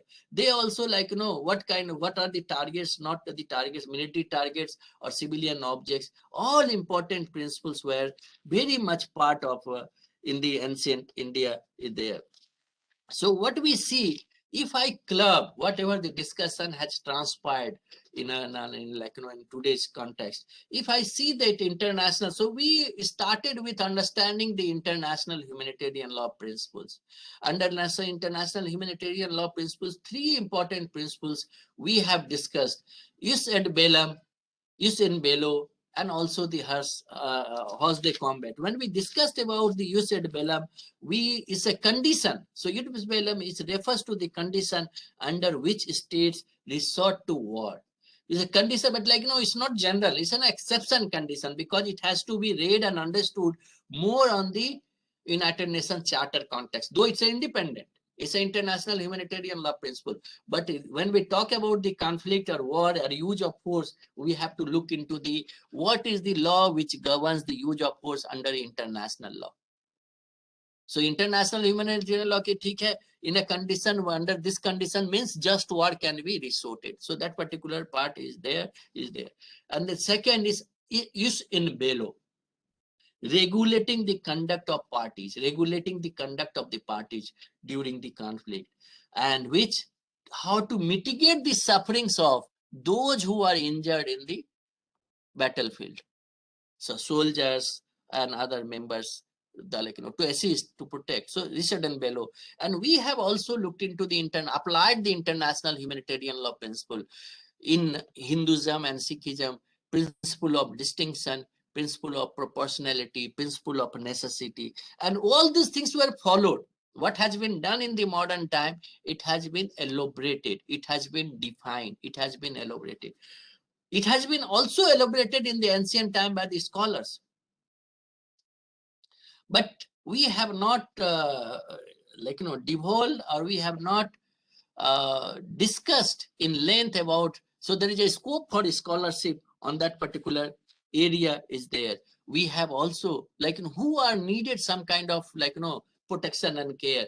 So according to Article 41 of the Additional Protocol 1, we see that how's they combat, the persons who are captured, persons who have surrendered, and persons who are made incapacitated because during the conflict they become hors de combat. So they become the hors de combat, then you have to give medical treatment. And this was also there in the ancient time. What we are saying, so even the ancient time when the Karna using to wheel of the Rath, then Arjun asked, should I kill him or not? He had a question in his mind because he was unarmed, he was doing something, but Krishna advised him and then he was killed. So every occasion we see, even the close study of international Hinduism, we find that each occasion there are some kind of justification. Even something wrong happened, which we feel that some justification was there in the ancient time. So we see that the tenets, the international humanitarian law is available in the almost all religions, because all religions talks about the humanitarian principles. So humanitarian principles. So what is required that you people should take up the new study in this particular area, think about how to develop. Even today, Hinduism and international humanitarian law, there are very few people have written, very few people. One, I say L.R. Pena in Australian Journal of International Law, Australian Yearbook of International Law, 1983, he wrote. There is a Shastri, he wrote more on the Hinduism and gender, not in the IHL, but he discussed in the Hague lecture in 1956 or 7. And there are a couple of writings we have written, but we don't see even putting together. L.R. Pena, he just jumped from the ancient, modern, medieval, so everything is there. In fact, in each phases, ancient phases can be separated, medieval phases can be separated, and modern phases can be separated. So I think the philosophy, you can start in the Hindu philosophy, and then you can shift from ancient to medieval period. Medieval period also, even if Islamic rulers were there, they have also contributed. So we can examine what kind of conduct of warfare during the Mughal Empire, Delhi Sultanate, and later on, whether they followed or not followed. So these are the areas which requires phase manner. It's not only the one religion. So even so we can locate. So research is demanding, which somehow we feel it is the moment we go to the medieval India or ancient India and modern India, we come to conclusion that this is the subject of history, not the law. Why should we study the law? Law applies the contemporary, which applies in the court every day, day in and day out. Those laws we should study. How it's going to benefit if I study something. Definitely it's going to benefit if you all take up this particular idea. And I think all of his students, and particularly those who are working in this international humanitarian law, human rights law, and others, they can contemplate, they can think and devote some time. And of course, Dr. Julian, you can think about your work, and I believe some of his students also work in this area. They can think about seriously to how to go a little bit behind, not in the so what we are doing, we are forward looking research. We have to go backward looking research and find out and dig out all these things. I think with this, time is up, and I almost covered what I promised to do yesterday. And now over to you and coordinator sir, and if any question or something, I'll be happy to take. Thank you so much. It was very comprehensive. Clubbing both the discussions, the discussion of yesterday and discussion of today. I think everything has been put in perspective now. So we'll give a few minutes to the participants. If there are any questions, you can unmute yourself, ask the question to the respected and learned resource person directly.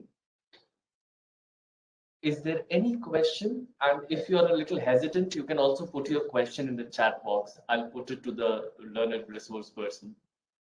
So if there are any questions, Yes. it is most welcome. Yes. Yes, sir. Can I ask a Yes. question? Yes, yes. Good morning, sir. Good This morning. is Ashish Kaushik from Chaudhary Charan Singh University, Beirut. Sir, I just want to ask that how IHL is answering the concept of right to protect or anticipating wars or wars which are being done in the names of the anticipation that some kind of threat countries are facing from other countries. And the concept of right to protect, how IHL, this international humanitarian law is answering this issues. Ashish sir, could you repeat again question, please? Yes, sir.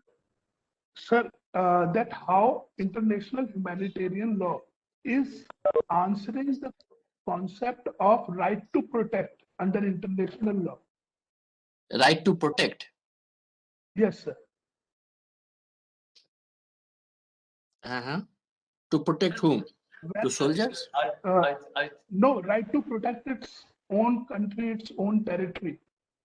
Okay. Like America, Right to protest. America declares, like America has justified its war against Iraq in this concept of right to protect. Like, right to protest, IH is more on the, like, people have right to peacefully demonstrate. So you have a fundamental rights more on the part of the human rights law. So people can protest. Sir, it's the question was related to right to protect. R2P, sir, R2P. R2P, right to protect. Yeah, Okay. yes, sir. Yes, Yeah. yes. So the question was what responsibility is the to relevance? protect. Responsibility Yeah. to protect. Yeah. Responsibility to protect, not a Yes, sir, responsibility yes. to protect. Yes. Uh, Yes, sir. How, Yes. and the Yeah, like, question was, how is it operating in the IHL, in the international humanitarian law framework? So responsibility to protect basically deals with it. It is an attempt to strengthen and legalize the concept of humanitarian intervention. Like, it's a legalized. So that is the attempt. So there's, because the moment you go for the intervention, people say, state, like, then again becomes the Article 2, paragraph 7. So 2 paragraph 7 says, if a matter which falls essentially within the domestic jurisdiction of the state, neither the United Nations or no state has power to intervene. So, like, so if human rights violation, if, like, Iraq and other places, you are giving an example where human rights violation, like Syria also, if it's going on, it's a problem of the Syria. No other state have right to intervene. Like, in Myanmar, what is my military government has come, and then they are just they have taken the power, and before that also Rohingyas are thrown out. So what we see, because of the international law, there is a problem or some way veto power to the 5 permanent members create some kind of problem. So so this is an attempt in 2001 to responsibility to protect, and primarily on 2 grounds. It says primary responsibility and secondary responsibility. So they say you have primary responsibility, you don't worry about that, so we are not going to intervene in your there. So but responsibility shifts. If you fail to do justice, if you fail to arrest that particular problem, and you continue, people are killed, people are being killed by the state authorities, then international community will not sit idle. So that responsibility is a primary responsibility. It shifts to the secondary responsibility, and international community will intervene. So that is not legalized, but that has some way acceptance. There is a in gross violation of human rights. Gross violation of human rights. There is a possibility of intervention by the international community. Thank you, sir. Thank you very much. There is another question, and I think it's a question posed for the entire framework of international law generally. So the question is, if international humanitarian law is a soft law, then what is the relevance of this in the contemporary context? All right, I think long time back, Professor Harsh Lauterpacht, like the famous international lawyer, okay, now his son is there, Uli Lauterpacht. So Harsh Lauterpacht, what he said about the nature of the international law and nature of the international humanitarian law, what you have raised, that is very pertinent to read his statement. So Harsh Lauterpacht, he said, if international law, he said, if international law is in some ways at the vanishing point of the law, he said, if international law is in some ways at the vanishing point of law, so he's questioning international law in general, comma, the law of war is perhaps, the law of war is perhaps even more conspicuously at the vanishing point of international law remains relevant. So he says कि अगर international law ही डूब रहा है, तो international humanitarian law is gone. So what Harsh Lauterpacht imagine? But today, that is like, no, it's not the soft law. It's a very hard law. It's like, it's a hard law because it has become part of customary international law. But when it comes to like, responsibility for the implementation, and it's a state has a double obligation. Undertake to, if you read, state has a broad obligation under the international humanitarian law. If I read the Article 1, which is common, what it says, the high contracting parties undertake to respect, high contracting parties undertake to respect and to ensure respect, undertake to respect and ensure respect for the present convention in all circumstances. So you have double obligation. You have ensure respect and to ensure respect for the present convention in all circumstances. So, and treaty has become part of customary international law. So, but implementation is weak. As I said, violation of international humanitarian law is rampant, common. So I have also acknowledged what is happening when we see in the modern time. In fact, modern time, we see more violation of international humanitarian law, even being codified. When it was not codified in ancient time, in other times, it was more, so it was more like, respected. So it's up to the state. State has to disseminate, state has to educate its defense forces, armed personnel, what they have to do, what they should not do in time of a conflict, what are the necessary. So these principles have to be taught. There they say that they're doing, but it has to be effectively implemented by the state parties. Otherwise, whatever you say is a soft law, it's a no law also, you can say there's no problem for that. There is paucity of time as well, but there is one last question which has been asked, and we would love to hear something from you.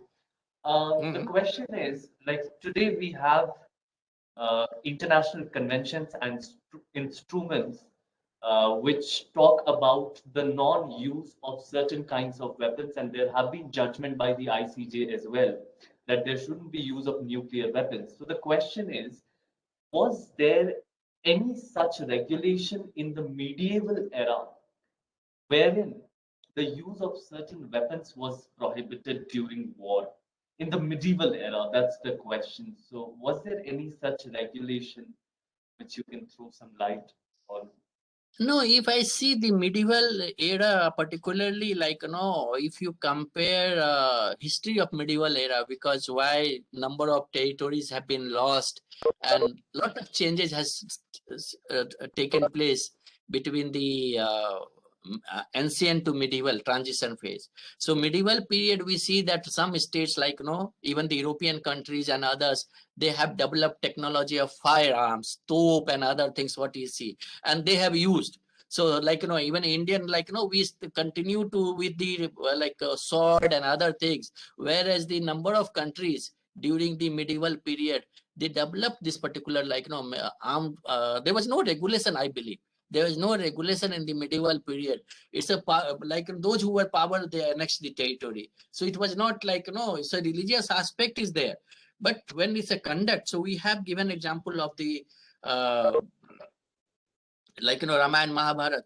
But medieval period has witnessed violation of human rights. There is no ethical point of view, and which is the subject. We have to see whether they conduct, but general understanding, historical understanding, what I have and you all have, we believe that rampant violation of, there was no regulation, or there are no fundamental principle what we have discussed about the principle of distinction, principle. So even the villages were targeted, women were like, abducted. Lot of things were happened in the medieval conversion. Lot of factors have taken. I don't think medieval period in the entire world, like, even the Ottoman Empire, if you see the number of violation are there. I don't think medieval period, it was more state was powerful, which like the state has all the arms, modern technology arms they acquired.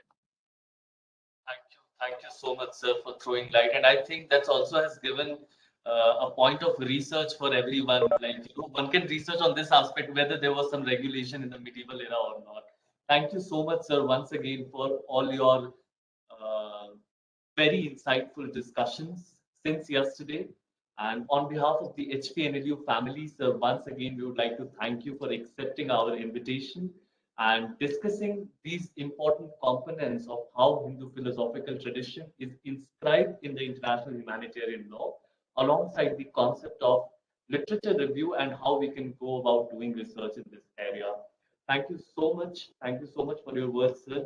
And with your permission, we come to close of this session, sir. Thank you so much once again. Thank you very much. Also, all the best, everyone. Thank you very much. Thank you, sir. Thank you, sir. Thank you.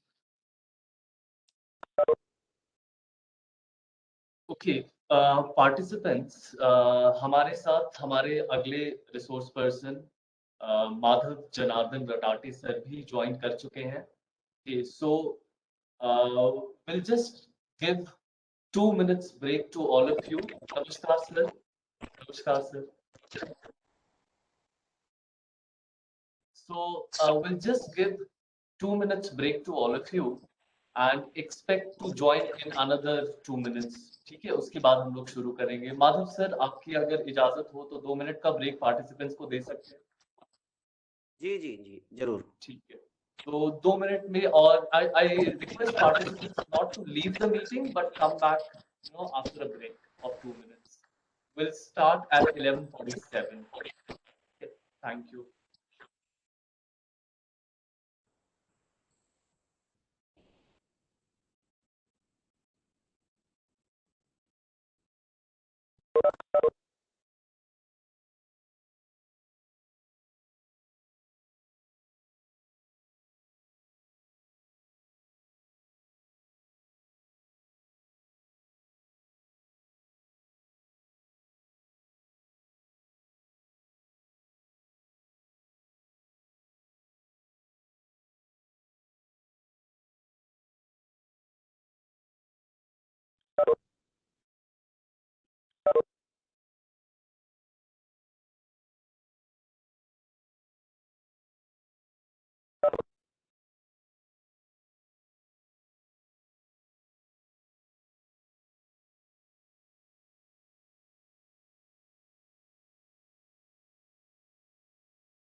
we are going to begin with the second session on the third day, and we have with us Professor Madhav Janardhan Ratate.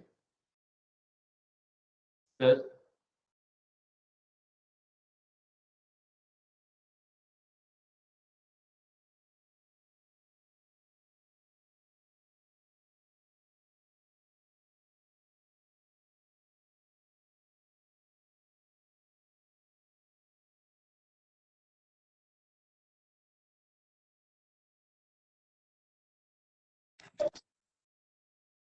namaskar, sir.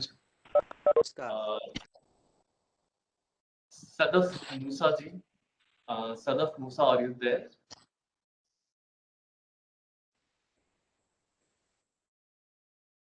Sadaf?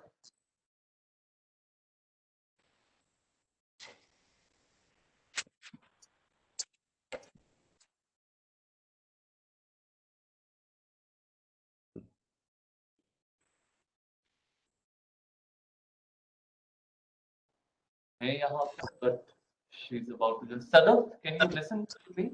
Am I audible to you, Sadaf?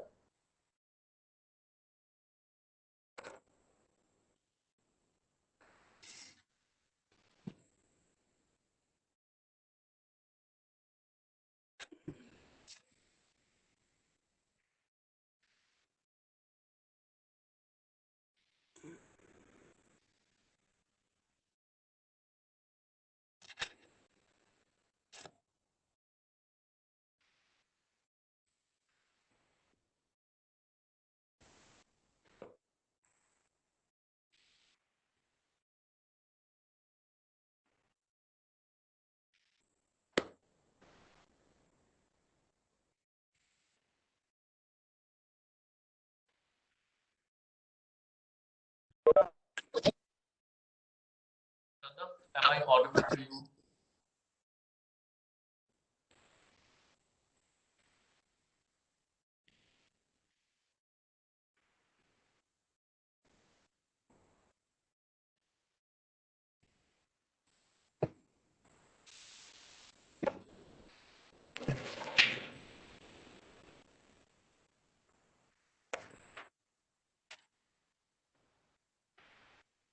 Okay. So, sorry, sir. Sorry about the inconvenience. Uh, we have with us Professor Madhav Janardhan Ratate. Sir is currently the professor and head Department of Dharmashastra and Mimamsa at the Banaras Hindu University. He has extensively researched on the various aspects of legal and philosophical component of Hindu philosophy and its association with the law as it stands today. Sir has given various lectures on many occasions and is a constant part of many lectures that have been conducted by various institutions on the topic of importance of Mimamsa philosophy in the legal domain. Sir has been awarded the Badr Narayan Award by the President of India, and his works are being read on the topic of Dharmashastra and Mimamsa philosophy throughout the country. He has, to his credit, more than 20 books, and he has extensively researched and wrote many articles related to the Mimamsa philosophy. Sir आपका बहुत बहुत स्वागत है धन्यवाद आप that you accepted our invitation sir and now I hand over the virtual dice to you sir please enlighten us with your words sir most welcome sir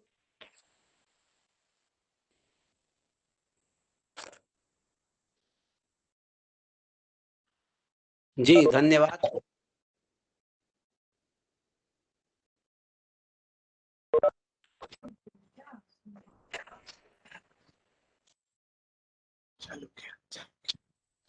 तो जी sir आपकी आवाज आ रही है आप बोल सकते हैं सर जी धन्यवाद। इस कार्यशाला के जो भी समायोजक लोग हैं, पहले तो मैं उन सभी को हृदय से धन्यवाद व्यक्त करता हूं जो इतना सुंदर इस कोरोना काल में समय का सदुपयोग करते हुए और आप लोगों ने इतना अच्छा यह कार्य आयोजित किया है, इसके लिए आप सभी हृदय से धन्यवाद के भागी हैं। और मुझे इस अवसर पर आप लोगों ने स्थान दिया है, अवसर दिया है, इसके लिए भी मैं आप सभी का कृतज्ञ हूँ और धन्यवाद ज्ञापित करता हूँ, आप सभी के प्रति आभार प्रदर्शित करता हूँ। जैसा कि मुझे यह विषय दिया गया, जो आज और कल 2 दिन मुझे समय दिया गया है, तो यह विषय दिया गया है कि आज की जो सामाजिक न्याय पद्धति है, उसमें मीमांसा और न्याय दर्शन का क्या योगदान है। मीमांसा और न्याय दर्शन, इसका वर्तमान जो सामाजिक न्याय है उसमें क्या भूमिका हो सकती है, इस विषय पर मुझे कुछ बोलने का अवसर आज प्राप्त हुआ है। तो पहले, चूंकि आप सभी लोग लॉ से जुड़े हुए लोग हैं और भारतीय दर्शन का परिचय थोड़ा मैं पहले आप लोगों को बताना चाहूँगा, क्योंकि ये विषय आपके हो सकता है कुछ लोगों को जानकारी हो भारतीय दर्शन के बारे में, निश्चित रूप से होगी, लेकिन फिर भी भूमिका के रूप में जो नए छात्र हैं, जिज्ञासु हैं, जिन्हें अभी इस विषय की जानकारी शायद न हो, उन्हें मैं बताना चाहूँगा कि पहले तो मैं धर्मशास्त्र से शुरुआत करता हूँ।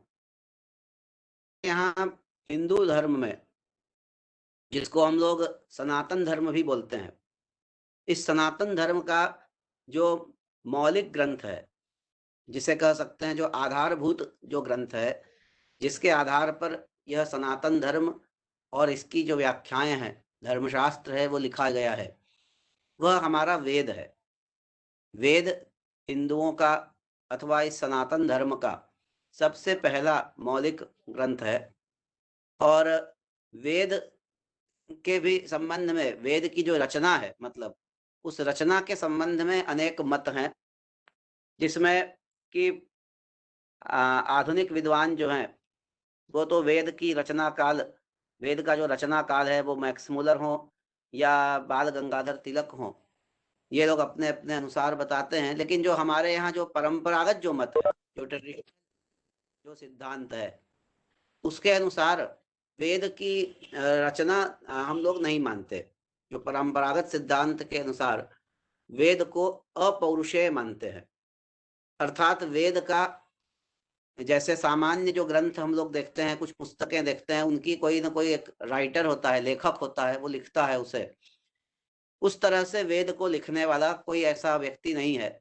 ऐसा हम लोग परंपरागत मत वाले ये स्वीकार करते हैं कि यह भगवान के, परमात्मा के श्वास से इसकी, वेद की जो है वो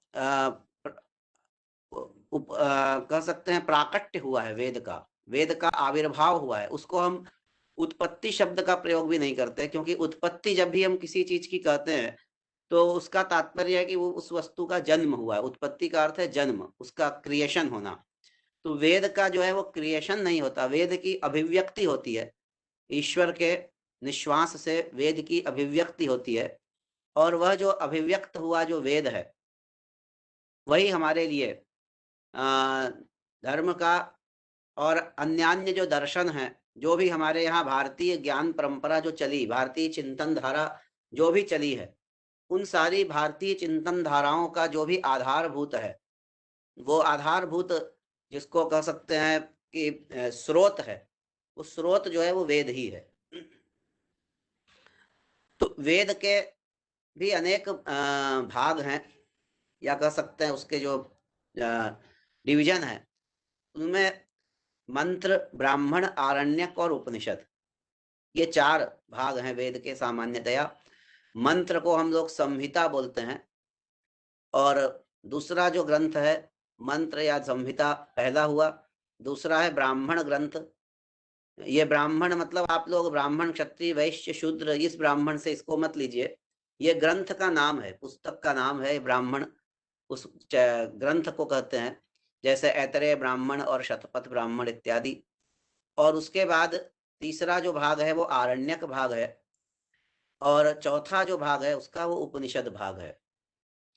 तो ये जो वेद के जो 4 भाग हैं, मंत्र, ब्राह्मण, आरण्यक और उपनिषद, इन 4 भागों में पहला और दूसरा जो भाग है, वे मंत्र और ब्राह्मण, ये जो 2 भाग हैं, इनका संबंध कर्म मार्ग से है। 2 मार्ग हैं अपने यहाँ, कर्म मार्ग और ज्ञान मार्ग। कर्म कांड, कर्म योग भी कहते हैं उसको, और ज्ञान योग भी बोलते हैं। गीता को यदि आप लोगों ने कभी सुना हो तो आप लोग जानते होंगे कि कर्म योग और ज्ञान योग और भक्ति योग, इसकी चर्चा गीता में भगवान श्री कृष्ण ने की है। तो यह जो कर्म योग है, इसका संबंध वेद का जो मंत्र और ब्राह्मण भाग है उसके साथ होता है, और वेद का जो आरण्यक और वह ज्ञान योग से जुड़ता है। अपने यहाँ जो भारतीय दर्शन है, थोड़ा सा मैं आप लोगों को दर्शन का भी परिचय देना चाहूंगा। दर्शन शब्द का अर्थ होता है दृश्यते अनेन इति दर्शनम, अर्थात जिस, यदि आप लोग बीच में कुछ यदि बोलना चाहें तो आपका भी स्वागत है। यदि कोई कुछ संशय रखना संशय हो, किसी को कोई जिज्ञासा हो तो पूछ सकता है, अथवा अंत में मेरे व्याख्यान होने के बाद 15-20 मिनट का समय हम लोग चर्चा करेंगे हम लोग, क्योंकि ये कोई ऐसा नहीं है कि मैं ही बहुत बड़ा विद्वान हूँ और आप लोग सुनेंगे, और ऐसी कोई बात नहीं है। मैं सभी का जो मत है उसको भी जानना चाहूंगा अंत में, इसलिए सभी लोग अपनी जिज्ञासा या अपना जो मत है उसको रख सकते हैं। ये एक संवादात्मक चले, लास्ट में तो ज्यादा अच्छा होगा। शुरुआत में मैं अपनी बात रख देता हूं, फिर बाद के कुछ मिनटों में 15-20 मिनट हम लोग संवाद कर सकते हैं। तो ये चल रहा था कि दृश्यते अनेन इति दर्शनम, अर्थात जिस जिस पदार्थ से या जिस विचारधारा से हमको परम तत्व का साक्षात्कार होता है, परम तत्व का दर्शन होता है, हम परम तत्व को जो जिसको कह सकते हैं सुप्रीम जो तत्व है, उसको हम जिस विचारधारा के द्वारा, जिस ग्रंथ के द्वारा या जिस परंपरा के द्वारा उसको हम जान सकते हैं, उसे हम दर्शन इस नाम से अभिहित करते हैं, दर्शन इस नाम से हम उसे बोलते हैं। तो इस प्रकार से यह जो दर्शन है, ये वास्तव में संपूर्ण विश्व में अनेक विद्वान हुए, भारतीय ही नहीं पाश्चात्य विद्वान भी हुए, पाश्चात्य दार्शनिक भी अनेक हुए, जिन्होंने किसी न किसी परम तत्व को स्वीकार किया। तो इसलिए इस दर्शन की 2 धाराएं हम लोगों को पहले तो देखने में मिलती हैं। एक तो भारतीय परंपरा है, भारतीय दर्शन है, और दूसरा भारत से बाहर जो पाश्चात्य में जैसे अरस्तु आदि अनेक दार्शनिक हुए तो उनके दर्शन हैं। इस प्रकार से ये 2 धाराएं हमें दिखाई देती हैं। यदि भारतीय दर्शन धारा की हम बात करें तो भारतीय दर्शन में भी हमें 2 प्रकार के दर्शन दिखाई पड़ते हैं। एक को हम आस्तिक दर्शन बोलते हैं और दूसरे को नास्तिक दर्शन बोलते हैं। ये आस्तिक और नास्तिक का तात्पर्य इतना ही है कि जो वेद की प्रमाणता को स्वीकार करते हैं, वेद के प्रमाणत्व को, प्रामाण्य को जिन दर्शनों ने स्वीकार किया है उसे आस्तिक कहा जाता है, और जिन दर्शनों ने वेद के प्रामाण्य को स्वीकार नहीं किया है उन्हें हम लोग नास्तिक दर्शन ऐसा बोलते हैं। तो अपने यहाँ भारतीय दर्शन में चार्वाक दर्शन है, जैन दर्शन है और बौद्ध दर्शन है। ये 3 दर्शन है। इन 3 दर्शनों को हम लोग नास्तिक दर्शन करके इसलिए कहते हैं क्योंकि इन्होंने वेद की सत्ता को या वेद के प्रामाण्य को, और इसके बाद 6 दर्शन हैं जिन्हें हम आस्तिक दर्शन इस नाम से अभिहित करते हैं या बोलते हैं, जिनमें सांख्य, योग, न्याय, वैशेषिक और मीमांसा, वेदांत, ये 6 दर्शन हैं। और इन 6 दर्शनों में भी एक सिस्टम है, मतलब एक इनमें कह सकते हैं एक जोड़ा है। जैसे सांख्य, योग ये आपस में जुड़े हुए हैं। इसको हम लोग दर्शन की भाषा में इसको हम लोग समान तंत्र या प्रतितंत्र ऐसा बोलते हैं। दर्शन की भाषा में हम लोग बोलते हैं ये समान तंत्र या प्रतितंत्र के दर्शन है। यानी इनकी जो विचारधाराएं हैं, इनके जो सिद्धांत हैं, वो लगभग आपस में एक दूसरे से जुड़ते हुए दिखाई देते हैं। तो इनमें 6 में 2-2 का इस प्रकार का ये समूह है। सांख्य और योग, गीता में शायद आप लोगों ने सुना होगा, सांख्य योगौ पृथक बालाः प्रवदन्ति न पंडिताः। ऐसा भगवान श्री कृष्ण भी स्वयं कहते हैं कि सांख्य और योग यह पृथक नहीं है, एक ही है। अंतर केवल इतना ही है कि सांख्य में ईश्वर की सत्ता को स्वीकार नहीं किया गया है और योग में ईश्वर की सत्ता को हम स्वीकार करते हैं। तो सांख्य और योग ये दो जो दर्शन हैं ये समान तंत्र हैं, प्रतितंत्र हैं। इन दोनों की विचारधाराएं आपस में जुड़ती हुई दिखाई देती हैं। इसी तरह न्याय और वैशेषिक ये जो दो दर्शन हैं ये भी समान तंत्र कहे जाते हैं, क्योंकि न्याय और वैशेषिक में भी मुख्य रूप से प्रमाण का और प्रमेय का विचार अधिक मात्रा में, प्रमेय की अपेक्षा भी प्रमाण का विचार और प्रमाण में भी अनुमान प्रमाण का विचार न्याय दर्शन में बहुत अधिक दिखलाई पड़ता है और वैशेषिक में भी दिखलाई पड़ता है। तो इन दोनों की जो विचारधाराएं हैं, इन दोनों के जो बेसिकली जो सिद्धांत हैं वो आपस में मिलते हैं, इसलिए इनको भी हम समान तंत्र बोलते हैं। और इसके बाद आता है, जिक्र मैं करना चाहूंगा मीमांसा और वेदांत का, कि मीमांसा और वेदांत के भी जो सिद्धांत हैं वो आपस में परस्पर मिलते हुए दिखाई देते हैं। अभी जैसा कि मैंने बताया कि वेद में मंत्र, ब्राह्मण, आरण्यक और उपनिषद, ये जो वेद के जो 4 भाग मैंने बताए, इनमें मंत्र और ब्राह्मण ये जो 2 भाग हैं इनका संबंध मैंने बताया कर्म कांड या कर्म योग से है, और आरण्यक और उपनिषद इन 2 भागों का संबंध ज्ञान योग से है। तो यहाँ जो कर्म का योग जो कहते हैं हम लोग, वास्तव में वह मीमांसा दर्शन ये उसका परिचायक है, और वेदांत दर्शन जो है वह ज्ञान योग के बारे में बताता है। तो इस प्रकार हम ये कह सकते हैं कि वेद के जो 4 भाग मंत्र, ब्राह्मण, आरण्यक, उपनिषद, उनमें मंत्र और ब्राह्मण की जो व्याख्या करने वाला जो ग्रंथ है वो मीमांसा दर्शन है, और आरण्यक तथा उपनिषद की जो व्याख्या करने वाला दर्शन है वह वेदांत दर्शन है। मीमांसा और वेदांत क्या है संक्षेप में, चूंकि मुझे अधिक मीमांसा और वेदांत पर ही बोलना है, तो मैं ये बताना चाहूंगा कि मीमांसा शब्द का अर्थ ही होता है विचार करना। मीमांसा अर्थात विचार, जैसे हम लोग करते हैं लौकिक में जनरली हम लोग प्रयोग करते हैं कि क्या मीमांसा कर रहे हैं, माने क्या विचार कर रहे हैं, या फलाने विषय की आज मैंने मीमांसा की, यानी इस विषय का मैंने आज विचार किया। तो मीमांसा का अर्थ जो है वो विचार करना है, विचार विमर्श करना। तो किस चीज का विचार मीमांसा में किया जाता है, यह प्रश्न उठता है कि विचार कर रहे हैं, लेकिन क्या विचार कर रहे हैं? कोई लौकिक विषय का विचार करते हैं, या किसी पारमार्थिक विषय का विचार करते हैं, मोक्ष का विचार करते हैं, धर्म का विचार करते हैं, क्या विचार करते हैं? तो बताया गया कि वेद के अर्थ का विचार, वेदार्थ विचार, यह मीमांसा का एक दूसरा नाम भी है। इसको मीमांसा शास्त्र को वेदार्थ विचार शास्त्र इस नाम से भी संबोधित किया जाता है। तो वेद के अर्थ का विचार करना, वेदार्थ विचार, यह मीमांसा में मुख्य रूप से होता है, क्योंकि अभी मैंने जैसा बताया वेद के जो 2 भाग हैं, एक कर्म भाग है मंत्र ब्राह्मण, और दूसरा भाग है ज्ञान भाग जो कि आरण्यक और उपनिषद है। तो इसमें जो कर्म भाग है यानी मंत्र और ब्राह्मण है, इनका विचार, इनके विषय में अपना मत मीमांसा दर्शन रखता है। विचार का अर्थ है कि उसका जो निर्णयात्मक अर्थ है, क्योंकि एक सामान्य अर्थ तो किसी भी भाषा का, यदि वेद संस्कृत भाषा में है तो उसका सामान्य अर्थ तो संस्कृत को जो जानने वाला है, जिसने व्याकरण वगैरह कुछ पढ़ा है, वह एक सामान्य अर्थ तो समझ ही जाता है।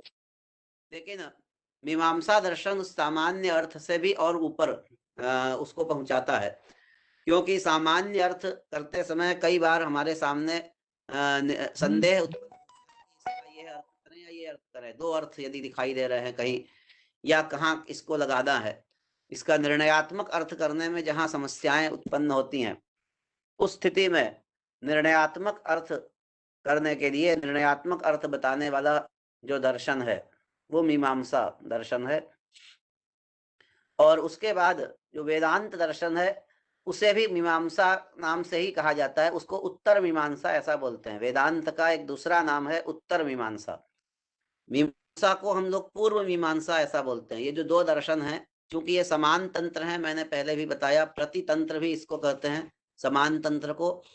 तो इनमें जो पूर्व मीमांसा दर्शन है, जिसे हम लोग केवल मीमांसा भी कहते हैं कभी कभी, या पूर्व मीमांसा भी बोलते हैं, और दूसरा जो दर्शन है इसे हम लोग उत्तर मीमांसा भी बोलते हैं, या इसे वेदांत दर्शन इस नाम से भी इसको कहा जाता है। तो यह जो उत्तर मीमांसा या वेदांत दर्शन है, इसे उत्तर मीमांसा इसीलिए बोलते हैं क्योंकि वेद के जो फिर बाद आगे के जो दो भाग हैं, यानी आरण्यक और उपनिषद, उत्तर भाग पूर्व भाग, वेद का जो दो भाग हुआ मैंने अभी बताया, पूर्व भाग और उत्तर भाग। पूर्व भाग यानी मंत्र ब्राह्मण, और उत्तर भाग यानी आरण्यक उपनिषद। तो पूर्व भाग की जो व्याख्या करने वाला जो दर्शन है वो पूर्व मीमांसा हुआ, और उत्तर भाग यानी आरण्यक और उपनिषद, इनकी व्याख्या करने वाला जो दर्शन हुआ वह उत्तर मीमांसा हुआ, यानी वेदांत भी। उसको वेदांत भी इसीलिए कहते हैं, वेद का जो अंतिम भाग है, वेदांत यानी वेद का लास्ट जो भाग है, यानी आरण्यक उपनिषद, ये वेद के अंतिम भाग हैं।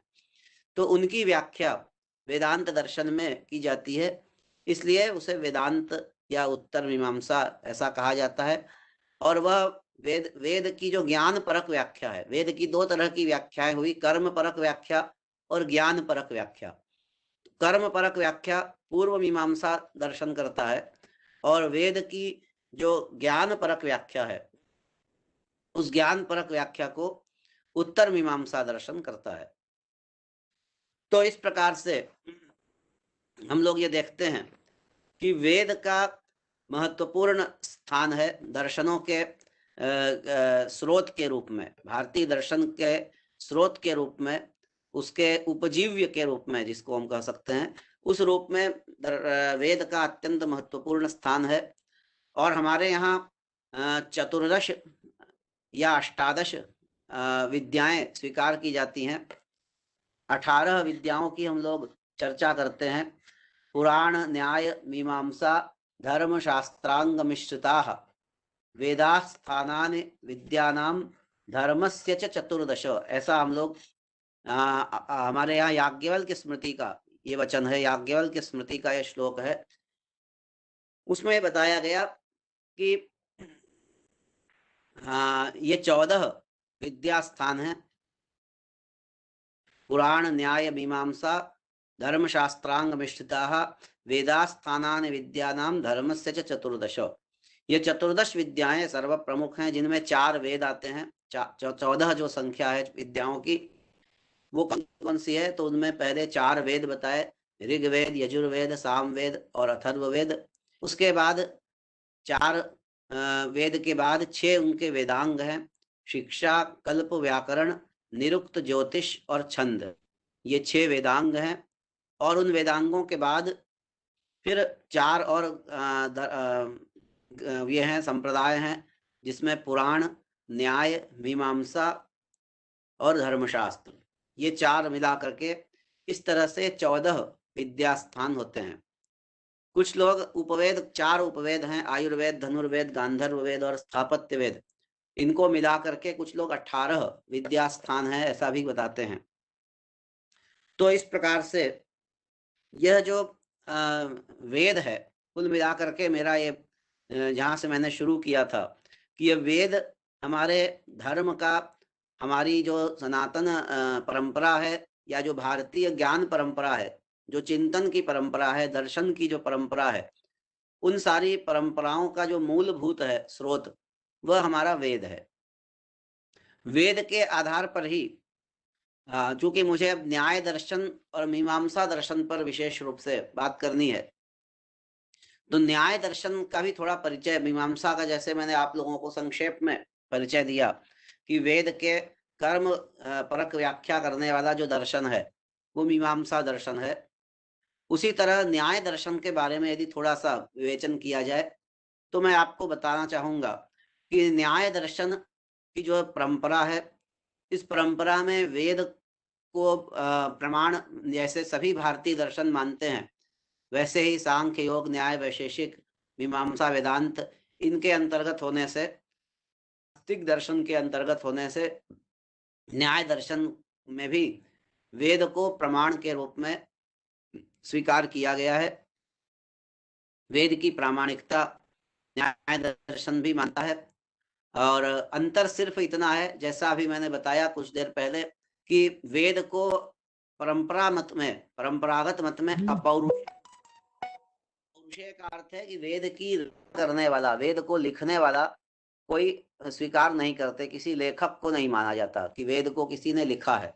जैसे हम लोग ईश्वर को किसी ने बनाया हो ऐसा नहीं मानते, हम लोग ये मानते हैं कि ईश्वर ने सबको बनाया है, लेकिन ईश्वर को किसी ने बनाया ऐसा हम लोग नहीं मानते हैं। उसी प्रकार से वेद को भी किसी ने बनाया हो, किसी ने लिखा हो, ऐसा परंपरागत मत में, यानी परंपरागत मत से मेरा तात्पर्य है मीमांसा का जो मत है, यह मीमांसा दर्शन का ये मत है। इस मत के अनुसार वेद को लिखने वाला, वेद की रचना करने वाला कोई ऐसा व्यक्ति या कोई ऐसा पुरुष नहीं है, और न ही ईश्वर है। ईश्वर को भी वेद का रचना करता या वेद का लेखक, वेद का राइटर या ऑथर ऐसा नहीं मानते हैं। किंतु न्याय दर्शन और मीमांसा दर्शन में, विचारधारा में थोड़ा अंतर ये है कि न्याय दर्शन में ईश्वर को वेद का रचना करने वाला, यानी वेद को लिखने वाला ऐसा स्वीकार किया गया है। न्याय दर्शन यह मानता है कि इस सारे जगत की रचना ईश्वर ने की है, और जगत की रचना करने के कारण वेद की भी रचना, वेद का भी जो करता है, यानी वेद को जो लिखने वाला, जो रचयिता है, वेद का जो लेखक है, राइटर है या ऑथर है, वह भी ईश्वर है, ऐसा न्याय दार्शनिक मानते हैं। यहाँ मीमांसा और न्याय में थोड़ा अंतर है। हम लोग आगे ये विचार करते हैं, क्योंकि हम लोगों को इस न्याय दर्शन और मीमांसा दर्शन की जो परंपरा है, इसको हम लोगों को आधुनिक जो न्याय पद्धति है, जो सामाजिक न्याय, जैसा कि मुझे विषय दिया गया, कि उसके साथ हम लोगों को जोड़ना है और ये भी देखना है न्याय दर्शन या मीमांसा दर्शन का न्याय पद्धति में जो हमारा वर्तमान जो न्याय है, यानी वर्तमान जो लॉ की जो व्यवस्था है, उसमें इसका क्या उपयोग हो सकता है या क्या उपयोग हो रहा है, किस तरह से हम लोग इसका उपयोग करते हैं, इस विषय को हम लोगों को देखना चाहिए। इस पर कुछ बताने से पहले मैं थोड़ा आप लोगों को इतिहास बताना चाहूँगा कि प्राचीन काल में हमारे यहाँ, जब अभी तो लोकतंत्र है, अभी हम लोग लोकतंत्र में जी रहे हैं, लेकिन पुरातन काल में हमारे यहाँ राजतंत्र हुआ करते थे, और राजतंत्र में राजाओं का शासन होता था।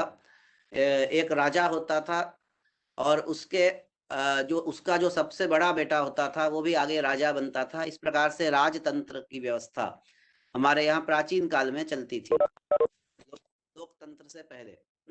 अंग्रेजों के, कहा जा सकता है अंग्रेजों या मुगलों के आगमन से पूर्व में इस प्रकार से राजतंत्र चलता था। उस समय हमारे देश में अलग अलग जो अनेक जो छोटे छोटे प्रांत या छोटे छोटे जो देश हुआ करते थे, वहाँ पर प्राचीन काल में, जैसे पौराणिक काल को हम लोग देखें तो पौराणिक काल में अनेक राजा, जिन जिन देशों के जो जो राजा हुआ करते थे, वो अपने राज्य व्यवस्था में, चूंकि राजा का ही काम प्राचीन काल में युद्ध करना भी होता था, और यदि कोई विवाद आता था तो विवाद का निस्तारण भी राजा ही करता था। आज जैसे युद्ध हमारे यहाँ प्रधानमंत्री स्वयं जाकर के युद्ध नहीं करते हैं, या प्रधानमंत्री सुप्रीम कोर्ट में निर्णय नहीं लेते हैं, वो अलग व्यवस्था है। हमारे यहाँ सुप्रीम कोर्ट अलग है और सेना का जो तंत्र है वो अलग है, और यह जो कार्यपालिका, न्यायपालिका जो कहा जाता है, ये सब अलग अलग हैं इस समय। लेकिन पहले ऐसा नहीं होता था, पहले एक ही राजा को सारे काम करने होते थे। वो युद्ध भी करता था, युद्ध में के मैदान में उसको सेना का अग्रणी भी बनना पड़ता था, और यदि कोई निर्णय देना हो प्रजा में किसी विषय पर, विवाद में, तो विवाद का निर्णय भी उस राजा को ही देना पड़ता था। तो उस स्थिति में राजा के यहाँ अनेक राजपंडित हुआ करते थे, क्योंकि ये राजा सभी विषयों को जान ले और सभी विषयों को जान करके विवाद का निर्णय करे, यह संभव नहीं है कि राजा को इतना अधिक या तो विद्वान होना चाहिए, इतना अधिक विद्वान हो, सारे धर्मशास्त्र आदि विषयों हो, तभी वह निर्णय दे सकता है। कहीं कहीं राजा विद्वान होते भी थे तो भी कभी कभी जब वो फंसते थे तो अपने यहाँ राजपंडित रखा करते थे, और उन राजपंडित जो होते थे वो न्याय, मीमांसा, वेदांत और धर्मशास्त्र, चूंकि हमारा जो प्राचीन धर्मशास्त्र है वही प्राचीन न्याय व्यवस्था थी। हम लोग याज्ञवल्क्य स्मृति यदि देखें या अन्य धर्मशास्त्र के याज्ञवल्क्य स्मृति की मिताक्षरा टीका है, अपने यहाँ दाय भाग है, और इसी प्रकार दत्तक मीमांसा है। ये सारे जो हमारे धर्मशास्त्र के ग्रंथ हैं, या कौटिल्य का जो अर्थशास्त्र है, इन सारे ग्रंथों को यदि देखें तो यही सारे ग्रंथ हमारे प्राचीन काल में न्याय व्यवस्था के लिए निर्णायक भूमिका यही ग्रंथ रखते थे, और इन्हीं ग्रंथों के आधार पर प्राचीन काल में न्याय व्यवस्था हुआ करती थी। यदि कोई याज्ञवल्क्य स्मृति को यदि हम देखें तो उसमें पूरा एक अध्याय व्यवहाराध्याय है। याज्ञवल्क्य स्मृति में 3 अध्याय हैं, आचाराध्याय, व्यवहाराध्याय और प्रायश्चित्ताध्याय। उनमें जो व्यवहाराध्याय है वो आज का जो आधुनिक न्याय है, आधुनिक न्याय व्यवस्था है, उन लोगों को चाहिए कि उस व्यवहाराध्याय को जरूर देखें, क्योंकि प्राचीन काल में किस तरह से व्यवहार होता था, यदि संपत्ति का विभाजन करना हो तो किस प्रकार से हो, यदि किसी के व्यापार में, जैसे आजकल पार्टनरशिप में लोग व्यापार करते हैं, और व्यापार में यदि कोई विवाद उत्पन्न हो जाए तो व्यापार में, पार्टनरशिप के व्यापार में विवाद उत्पन्न होने पर उस विवाद का निस्तारण कैसे होगा, किसे कितना भाग प्राप्त होगा। यदि वो व्यापार बंद हो जाता है, पार्टनरशिप का जो व्यापार है वो यदि बंद होने की स्थिति आती है तो उस समय किसे कितना भाग मिलेगा, ये सारा जो विचार है, या अन्य भी जितने प्रकार के विवाद हो सकते हैं, उन सारे विवादों का विचार उस व्यवहाराध्याय में याज्ञवल्क्य स्मृति में किया गया है, और उस विषय को भी जरूर देखना चाहिए। और यहाँ जो मैं तो ये भी कहूँगा, प्रस्ताव रखूंगा कि ये जो कार्यशाला चल रही है इसमें जरूर यदि इस विषय को रखा गया है तो अच्छी बात है, यदि नहीं रखा गया है तो याज्ञवल्क्य स्मृति के व्यवहाराध्याय पर भी विचार अवश्य होना चाहिए, क्योंकि आज का जो वर्तमान जो न्याय व्यवस्था है उसके साथ बहुत ही अच्छा संबंध है उस व्यवहार प्रकरण का। और अपने देश में ऐसे विद्वान भी हैं जो कि इस विषय को अच्छी तरह से जानते हैं और रखते हैं, इस विषय को समझते हैं, और इस पर व्याख्यान देने वाले ऐसे विद्वान उपलब्ध हैं हमारे देश में।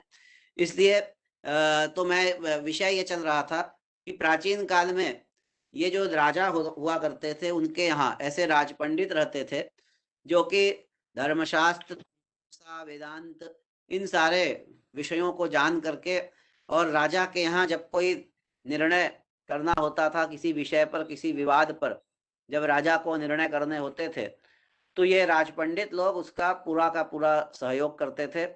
पूरी अपनी जो अपना जो शास्त्र है उसके अनुसार, धर्मशास्त्र या अर्थशास्त्र है कौटिल्य का, उनके अनुसार जो निर्णय उनको देना होता था वह निर्णय राजा को देते थे, और राजा भी उनका जो निर्णय था उनका सम्मान करते थे निर्णय का। बाद में अपने यहाँ व्यवस्थाएं थोड़ी बदली, अंग्रेजों का शासन आया और लोकतंत्र आया। लोकतंत्र में हम लोगों ने संविधान की रचना की। हमारा संविधान, देश का जो संविधान है वो विश्व संविधानों में बड़ा ही अच्छा और सर्वश्रेष्ठ माना जाता है अपने देश का संविधान। तो उस संविधान को हम लोगों ने, हमारे विद्वानों ने, उस समय के तत्कालीन जो विद्वान थे उन्होंने उस संविधान को लिखा। लेकिन प्राचीन काल में मैं ये बताना चाहूँगा कि जो भी विवादों का निस्तारण होता था, प्राचीन काल में जो भी हमारे यहाँ विवाद को व्यवहार शब्द से कहा गया है, हमारे यहाँ धर्मशास्त्र में व्यवहार शब्द से विवाद को कहा जाता है। तो जो भी व्यवहार आते थे, यानी जो भी विवाद आते थे, उनका जो भी निस्तारण उस समय हुआ करता था वो या तो धर्मशास्त्र में बताए हुए पद्धति से होता था, या फिर उसमें मीमांसा के जो न्याय हैं, भारतीय दर्शन में जो अभी मैंने 6 दर्शन बताए मीमांसा दर्शन, उस मीमांसा दर्शन के जो न्याय हैं उन न्यायों का भी भरपूर रूप में, प्रचुर मात्रा में उपयोग हुआ करता है। ये मीमांसा दर्शन में जो न्याय है ये आपको मैं बताना चाहूंगा कि ये जो न्याय दर्शन है उससे ये अलग पारिभाषिक शब्द है। दोनों जगह शब्द वही है, न्याय शब्द का प्रयोग दोनों जगह हो रहा है, लेकिन न्याय दर्शन जब हम बोलते हैं, न्याय दर्शन कहते समय वहां जो न्याय का अर्थ है वो भिन्न है, और मीमांसा दर्शन में हम जिस न्याय की चर्चा कर रहे हैं वह जो न्याय है उसका भी स्वरूप जो है वो थोड़ा भिन्न है, वो एक पारिभाषिक शब्द है। मीमांसा दर्शन में जब हम न्याय की बात करते हैं तो मीमांसा दर्शन का जो न्याय है उसे हम लोग एक दूसरे शब्द में, उसी का एक पर्यायवाची शब्द है अधिकरण। अधिकरण शब्द से भी हम उसका प्रयोग उसके लिए करते हैं। न्यायानि न्यायाः अधिकरणानि ऐसा कहा जा गया है, जैमिनी न्यायमाला में ऐसा कहा गया कि अधिकरणानि न्यायाः, अर्थात ये जो अधिकरण है ये न्याय कहे जाते हैं। ये अधिकरण क्या है आप लोगों को संक्षेप में मैं बताना चाहूंगा कि मीमांसा दर्शन में एक पद्धति, एक सिस्टम स्वीकार किया गया है। क्योंकि मीमांसा दर्शन का प्रयोग मैंने अभी बताया कि वेद की कर्म परक व्याख्या करने के लिए मीमांसा दर्शन का उपयोग होता है। तो वेद की जो कर्म परक व्याख्या है, कर्म का अर्थ यहाँ हम यज्ञ से लेते हैं, याग से, यज्ञादि। तो वेद की जो यज्ञ परक व्याख्या है उसके लिए मीमांसा दर्शन का उपयोग होता है। वेद में जहां पर कोई ऐसा मामला जहां विषय फंसता है, जैसे वेद का अर्थ करते समय मैंने बताया कि सामान्य अर्थ तो सभी कर लेते हैं, लेकिन जब संदेह होता है कि यह अर्थ करें अथवा ये अर्थ करें, इससे ये लें अथवा ये लें, तो वहां पर मीमांसा दर्शन का उपयोग आता है। मीमांसा में इस प्रकार की एक सिस्टम, एक ऐसी व्यवस्था बताई गई है जिसके आधार पर हम लोग वेद के अर्थों का उपयोग, अर्थ का जो सही निर्णयात्मक स्वरूप होना चाहिए उसको हम लोग जान लेते हैं। उदाहरण के लिए मैं एक उदाहरण देकर के अपनी बात को समझाना चाहूंगा। चूंकि आप लोग लॉ से जुड़े हुए लोग हैं और संभव है कि वेद और मीमांसा के बारे में आप लोगों को उतनी जानकारी हो भी सकती है, नहीं भी हो सकती है, मैं कुछ कह नहीं सकता। तो किस प्रकार से मीमांसा के जो न्याय हैं वो यज्ञीय पद्धति में उपयोग होते हैं, और उन्हीं न्यायों का उपयोग हम वर्तमान जो न्यायिक प्रक्रिया है, जो लॉ है, हमारा वर्तमान लॉ है, उसमें भी हम इस पद्धति का प्रयोग कैसे करते हैं। पहले यज्ञीय पद्धति में कैसे उपयोग होता था मीमांसा के न्यायों का, वो पहले मैं बताना चाहूंगा। जैसे एक वाक्य आता है, अक्ताः शर्कराः उपदधाति, ऐसा वाक्य आया, अक्ताः शर्कराः उपदधाति। इस वाक्य का अर्थ होता है, अक्ताः का मतलब होता है गीली, भीगी हुई। जैसे किसी पानी, दूध आदि जो द्रव पदार्थ हैं उससे यदि किसी चीज को भिगो दिया जाए तो उसको कहा जाएगा अक्ताः। संस्कृत में उसके लिए अक्त शब्द है। उसी के लिए सिक्त शब्द का भी प्रयोग होता है, सिक्ताः या अक्ताः। तो भिगोई हुई कह सकते हैं हिंदी में, द्रव पदार्थ से भिगोई हुई। तो अक्ताः शर्कराः, शर्कराः शब्द का अर्थ है कि छोटे छोटे कंकड़, कंकड़ को हम लोग संस्कृत में शर्करा बोलते हैं। पत्थर के जो छोटे छोटे जो टुकड़े होते हैं उसको हम लोग शर्करा, ऐसा संस्कृत में एक शब्द के अनेक अर्थ होते हैं। शर्करा का अर्थ चीनी भी होता है, शुगर, शुगर को भी शर्करा बोला जाता है। लेकिन यहाँ पर जो प्रसंग है, वेद में जहाँ पर ये वाक्य आया है वहां पर छोटे जो पत्थर के जो टुकड़े हैं, कंकड़ हैं, गिट्टी जिसको हम लोग बोलते हैं हिंदी में, उसके लिए यहाँ शर्करा शब्द का प्रयोग हुआ है। तो अक्ताः शर्कराः उपदधाति, उपदधाति माने ग्रहण करना चाहिए। गीली शर्कराओं को, यानी गीले पत्थर के जो कंकड़ हैं, टुकड़े हैं, उनको ग्रहण करना चाहिए।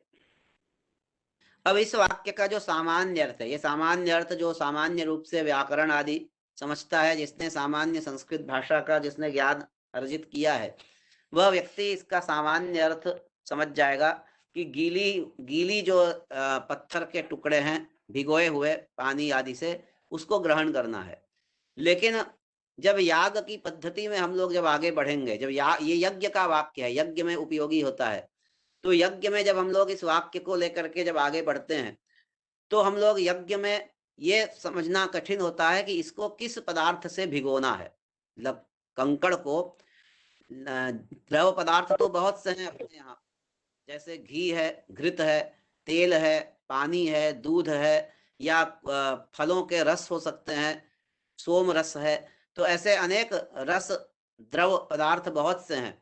उनमें से किस पदार्थ से इस कंकड़ को भिगोना है, यह संदेह हमारे यहाँ उत्पन्न होता है।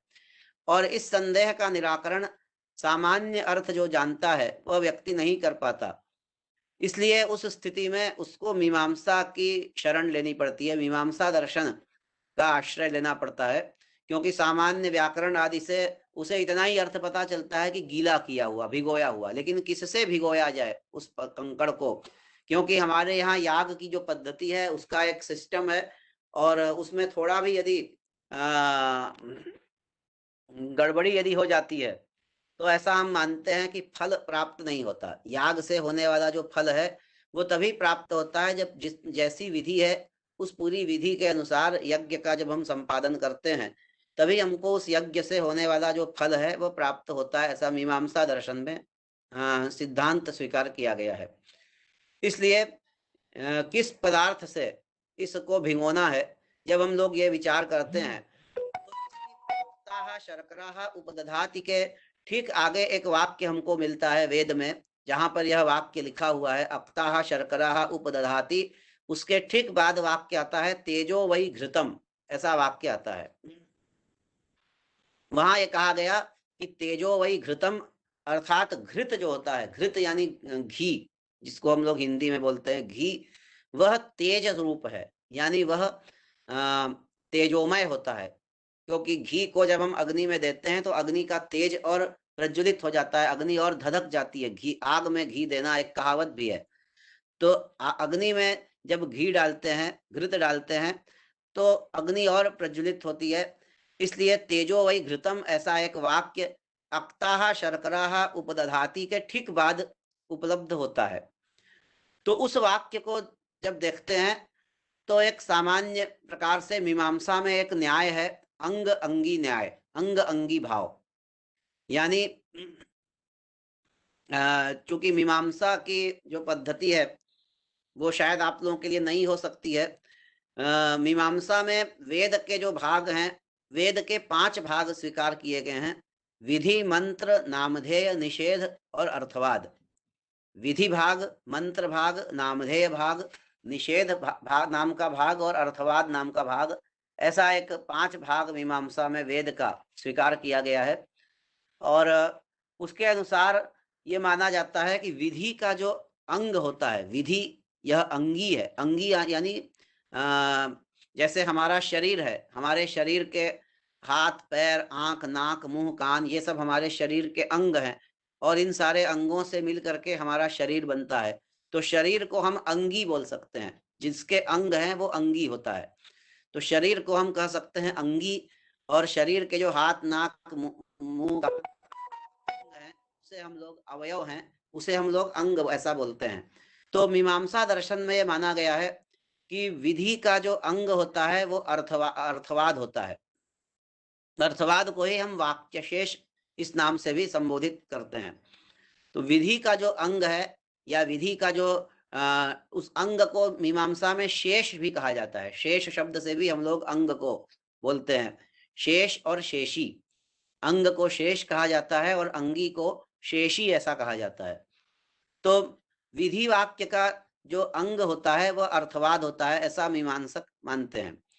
तो यहाँ पर विधि है अक्ताः शर्करा उपदधाति, ये विधि वाक्य था।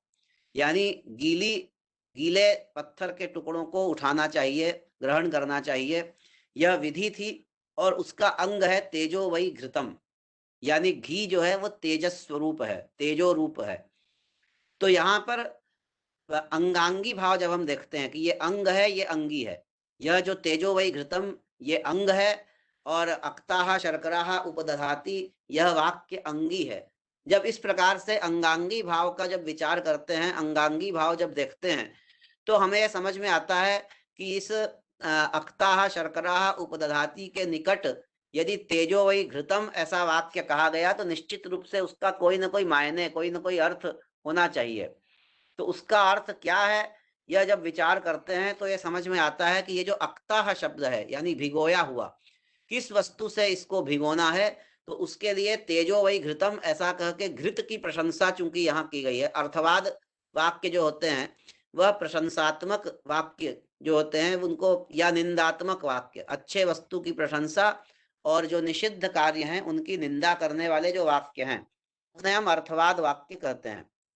जो जिस वस्तु का वेद में विधान किया जाता है, उस विधान का जिस वस्तु का किया जा रहा है यानी जो विधेय है, जिसको हम विधेय भी कह सकते हैं, उन विधेय की प्रशंसा करने वाले जो वाक्य होते हैं उन्हें हम अर्थवाद कहते हैं। और जो निषेध्य हैं, जिनका हमने वेद में निषेध किया हुआ है, वो जो निषेध्य पदार्थ हैं उनकी निंदा करने वाले जो वाक्य होते हैं उन्हें भी हम अर्थवाद नाम से कहते हैं। तो यहाँ पर चूंकि तेजो वही घृतम ऐसा अर्थवाद आया और इस अर्थवाद ने विधि की प्रशंसा की है, विधि से के साथ वो अंग रूप में जुड़ा है वह अर्थवाद, तो इससे हम ऐसा समझ जाते हैं कि निश्चित रूप से जो भिगोना का कार्य है, इन पाषाण खंडों को जो भिगोना है वो हमें घृत से ही भिगोना है। क्योंकि अगर घृत से नहीं भिगोना होता तो ये अर्थवाद के द्वारा घृत की प्रशंसा यहाँ जो की गई है, इसके तुरंत बाद अक्ताह शर्करा उपदधाति के तुरंत बाद तेजो वही घृतम ऐसा जो वाक्य आया, इस वाक्य का आना निरर्थक हो जाता।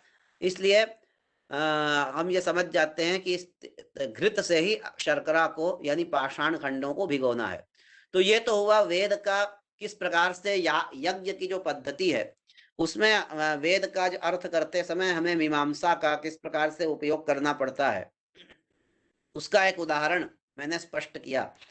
और अब आगे एक उदाहरण मैं और स्पष्ट करना चाहूंगा कि अपनी जो वर्तमान जो न्यायिक पद्धति है, वर्तमान में जो हमारा जो लॉ है, उसमें किस प्रकार से हम मीमांसा के जो न्याय है यानी मीमांसा का जो ये जो सिस्टम है, न्याय को मैंने पीछे भी कहा था कि एक प्रकार का सिस्टम है कि जब ऐसी परिस्थिति आए, इस प्रकार की जब परिस्थिति आए तो उस परिस्थिति में इस तरह से न करके इस तरह से करना चाहिए। यह जो सिस्टम है इसी को हम न्याय या अधिकरण बोलते हैं, मीमांसा की भाषा में न्याय या अधिकरण कहते हैं। इसके हमारे यहाँ 5 अंग स्वीकार किए गए हैं। ये अधिकरण जो हमारे यहाँ होता है मीमांसा पद्धति में, इसमें 5 अंग होते हैं। पहला जो अंग होता है विषय, यानी इसका जो जो बेसिक आवाज आ रही है, कृपया बताने का कष्ट करें। सर आवाज आ रही है, अभी आ रही है सर। Thank you. तो मीमांसा की पद्धति में यह जो न्याय है यानी ये जो अधिकरण है, इसके हम 5 अंग मानते हैं। विषयो विषयश्चैव पूर्व पक्षस्तथोत्तरम संगतिश्चेति पंचैते प्रांचोधिकरणे विदुः, ऐसा श्लोक आता है कि पहला तो इसका जो विषय है, यानी विषय का मतलब है किस विषय पर किस वाक्य पर विचार किया जाएगा, तो वह जो विषय वाक्य होता है उसको हम विषय ऐसा बोलते हैं। दूसरा है संदेह, दूसरा इसका अंग है अधिकरण का। और तीसरा अंग होता है पूर्व पक्ष। चौथा अंग होता है सिद्धांत पक्ष। और 5वां अंग होता है संगति। ऐसे 5 अंग हर एक अधिकरण में हमारे यहाँ माने गए। चूंकि अब ये मीमांसा का विषय है इसलिए मैं इस पर अधिक जाना नहीं चाहूंगा, मुझे सीधे वर्तमान जो न्याय पद्धति है उसके साथ इसे जोड़ना है।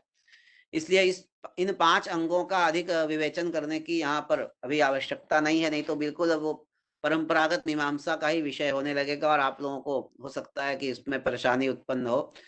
तो विषय, संशय, पूर्व पक्ष, सिद्धांत पक्ष और संगति, ये 5 इस अधिकरण के यानी इस न्याय के ये 5 अंग हैं। तो यह जो अधिकरण है यानी यह जो इसको एक सिस्टम या एक न्याय भी हम बोलते हैं। जैसे एक न्याय अभी मैंने बताया अंगांगी भाव का न्याय, जिसके आधार पर हमने तेजो वही घृतम इसको अक्ताह शर्करा उपदधाति के साथ जोड़ करके और वहां पर अक्ताह से क्या लेंगे, किससे भिगोई हुई लेंगे, तो हमने घृतम को देख करके घृत से भिगोई हुई शर्करा लेनी चाहिए, यानी शर्करा यानी पाषाण खंड पत्थर के टुकड़े लेने चाहिए। ये जैसे यज्ञ में उपयोग होता है इस पद्धति का, उस प्रकार से उसी तरह से एक और न्याय है। पहले उस न्याय को बता करके वो क्या न्याय है, और उसके बाद वर्तमान न्यायिक पद्धति में जो वर्तमान हमारा जो लॉ है उसमें किसी प्रकार का विवाद आने पर कैसे उसका हम लोग उपयोग कर सकते हैं, उस पर मैं आगे बताना चाहूंगा। मीमांसा में एक न्याय और है जिसको कि हम अतिदेश न्याय बोलते हैं। शायद आप लोगों ने कभी मीमांसा की पद्धति में इसको सुना हो। एक अतिदेश न्याय कहलाता है।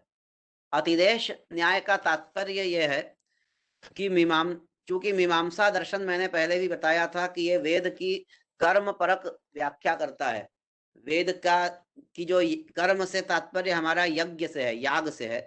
तो मुख्य रूप से यज्ञ में जहां जहां अड़चने आती हैं, जहां जहां कोई, जैसे अभी एक अड़चन आई अक्ताह से क्या लें अड़चन आई, तो उसका समाधान जैसे मीमांसा दर्शन की पद्धति के आधार पर किया गया, उस तरह से वेद में जहां जहां इस प्रकार की अड़चने आती हैं तो मीमांसा में जो अधिकरण है या मीमांसा में जो न्याय है उनके आधार पर उनका समाधान किया जाता है।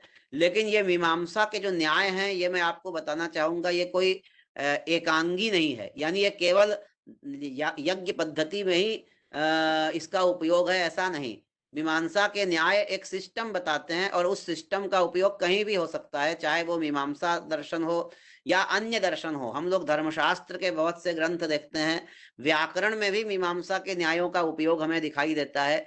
यहाँ तक कि पुराणों में श्रीमद् भागवत पुराण की टीकाओं में जगह जगह मीमांसा के न्याय जो है वो एक उदाहरण के रूप में दिखाए जाते हैं कि वहां पर इस प्रकार का न्याय है, तो यहाँ भी इस तरह का सिस्टम जो है वो न्याय यानी सिस्टम वो माना जाएगा।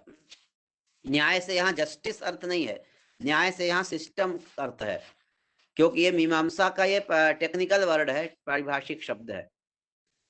तो मीमांसा के न्यायों का यानी मीमांसा के अधिकरणों का वर्तमान जो पद्धति है न्यायिक पद्धति, उसमें भी हम लोग उपयोग करते हैं और प्राचीन काल में होता था। प्राचीन काल में ब्रिटिश साम्राज्य के आने से पूर्व, जैसा मैंने बताया कि मीमांसा के न्यायों के आधार पर ही राजा लोग निर्णय दिया करते थे अपने यहाँ जो भी उनके यहाँ विवाद आते थे, उन विवादों का निर्णय मीमांसा की पद्धति के आधार पर देने की परंपरा थी। और जहाँ राजा लोग फंसते थे, यहाँ उनको परेशानियां आती थी, वहां उनके यहाँ राज पंडित हुआ करते थे, वो भी उस मीमांसा की पद्धति के आधार पर निर्णय देते थे। तो एक न्याय की मैं चर्चा कर रहा था, अतिदेश न्याय। अतिदेश न्याय क्या है, संक्षेप में उसको मैं पहले तो चूंकि मीमांसा का सीधा संबंध तो याग से है, इसलिए याग पद्धति में यह अतिदेश न्याय का प्रयोग होता है।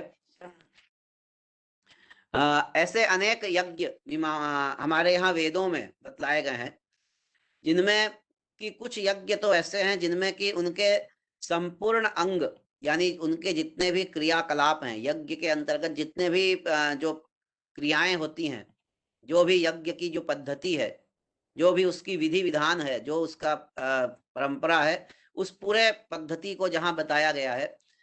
और कुछ यज्ञ ऐसे हैं जहाँ पूरी पद्धति को नहीं बताया गया, पूरा जो उसका विधान है, विधि है, उस पूरी विधि को नहीं बताया गया। ऐसे दो प्रकार के यज्ञ हमें वेद में दिखलाई पड़ते हैं। एक तो यज्ञ ऐसे हैं जिनमें कि पूरे विधि विधान का उल्लेख किया गया है, पूरे विधि विधान को बतलाया गया है। और दूसरे इस प्रकार के यज्ञ दिखाई पड़ते हैं जिसमें कि पूरे विधि विधान को नहीं बतलाया गया है। ऐसे दो तरह के यज्ञ हमको दिखाई पड़ते हैं। तो पहला जो यज्ञ है जिसमें पूरे विधि विधान को बताया गया है, उसे हम लोग प्रकृति याग ऐसा कहते हैं। मीमांसा का पारिभाषिक शब्द है, टेक्निकल वर्ड है, प्रकृति याग इस नाम से उसको कहते हैं। अर्थात प्रकृति याग वह है जहाँ पर कि संपूर्ण अंगों के सहित सारे जितने भी उसके क्रियाकलाप हैं, विधि विधान है, उसके साथ जब याग का विवेचन किया जाता है तो उसे प्रकृति याग ऐसा बोलते हैं। और जहां पर पूरे अंगों के साथ, संपूर्ण अंगों के साथ यज्ञ का विवेचन जहां नहीं किया जाता, उसे हम लोग विकृति याग ऐसा बोलते हैं, विकृति याग। तो जहां पर संपूर्ण अंग विवेचित नहीं होते हैं, वहां ये प्रश्न उठता है कि यहाँ पर फिर अंगों को कहाँ से लिया जाए, ऐसा प्रश्न उठता है। क्योंकि याग के तो बहुत याग की जो पद्धति, यदि आप लोगों ने यज्ञ देखे हो तो बहुत बड़ा कर्मकांड, बहुत बड़ा विधि विधान उसमें होता है। तो जिन यागों में संपूर्ण विधि विधान बताया गया है वहां तो कोई समस्या नहीं आती है, वहां संपूर्ण विधि विधान से वो यज्ञ कर लिया जाता है। लेकिन जहां विधि विधान पूरा नहीं बताया गया वहां ये प्रश्न उठता है कि आखिर अब इन यागों का विधान हम कहाँ से ग्रहण करें, इनकी जो विधि जो नहीं बताई गई, जो अंग नहीं बताए गए, उन अंगों को हम कहाँ से लें। तो उसके लिए मीमांसा में एक अतिदेश न्याय है। अतिदेश न्याय ये कहता है कि जिन यागों में, जिन विकृत यागों में अंगों का उपदेश नहीं किया गया है उनमें प्रकृति से अंगों को ले लेना चाहिए। प्रकृति याग से यानी जहां पर सारे अंग बताए गए हैं, जहां सारे अंगों का निरूपण किया गया है, उनमें से, उन यागों से विकृत याग में भी जहां अंग नहीं बताए गए हैं या कुछ कम अंग बताए गए हैं वहां पर अंगों को ले लेना चाहिए। इसे हम लोग अतिदेश न्याय ऐसा बोलते हैं।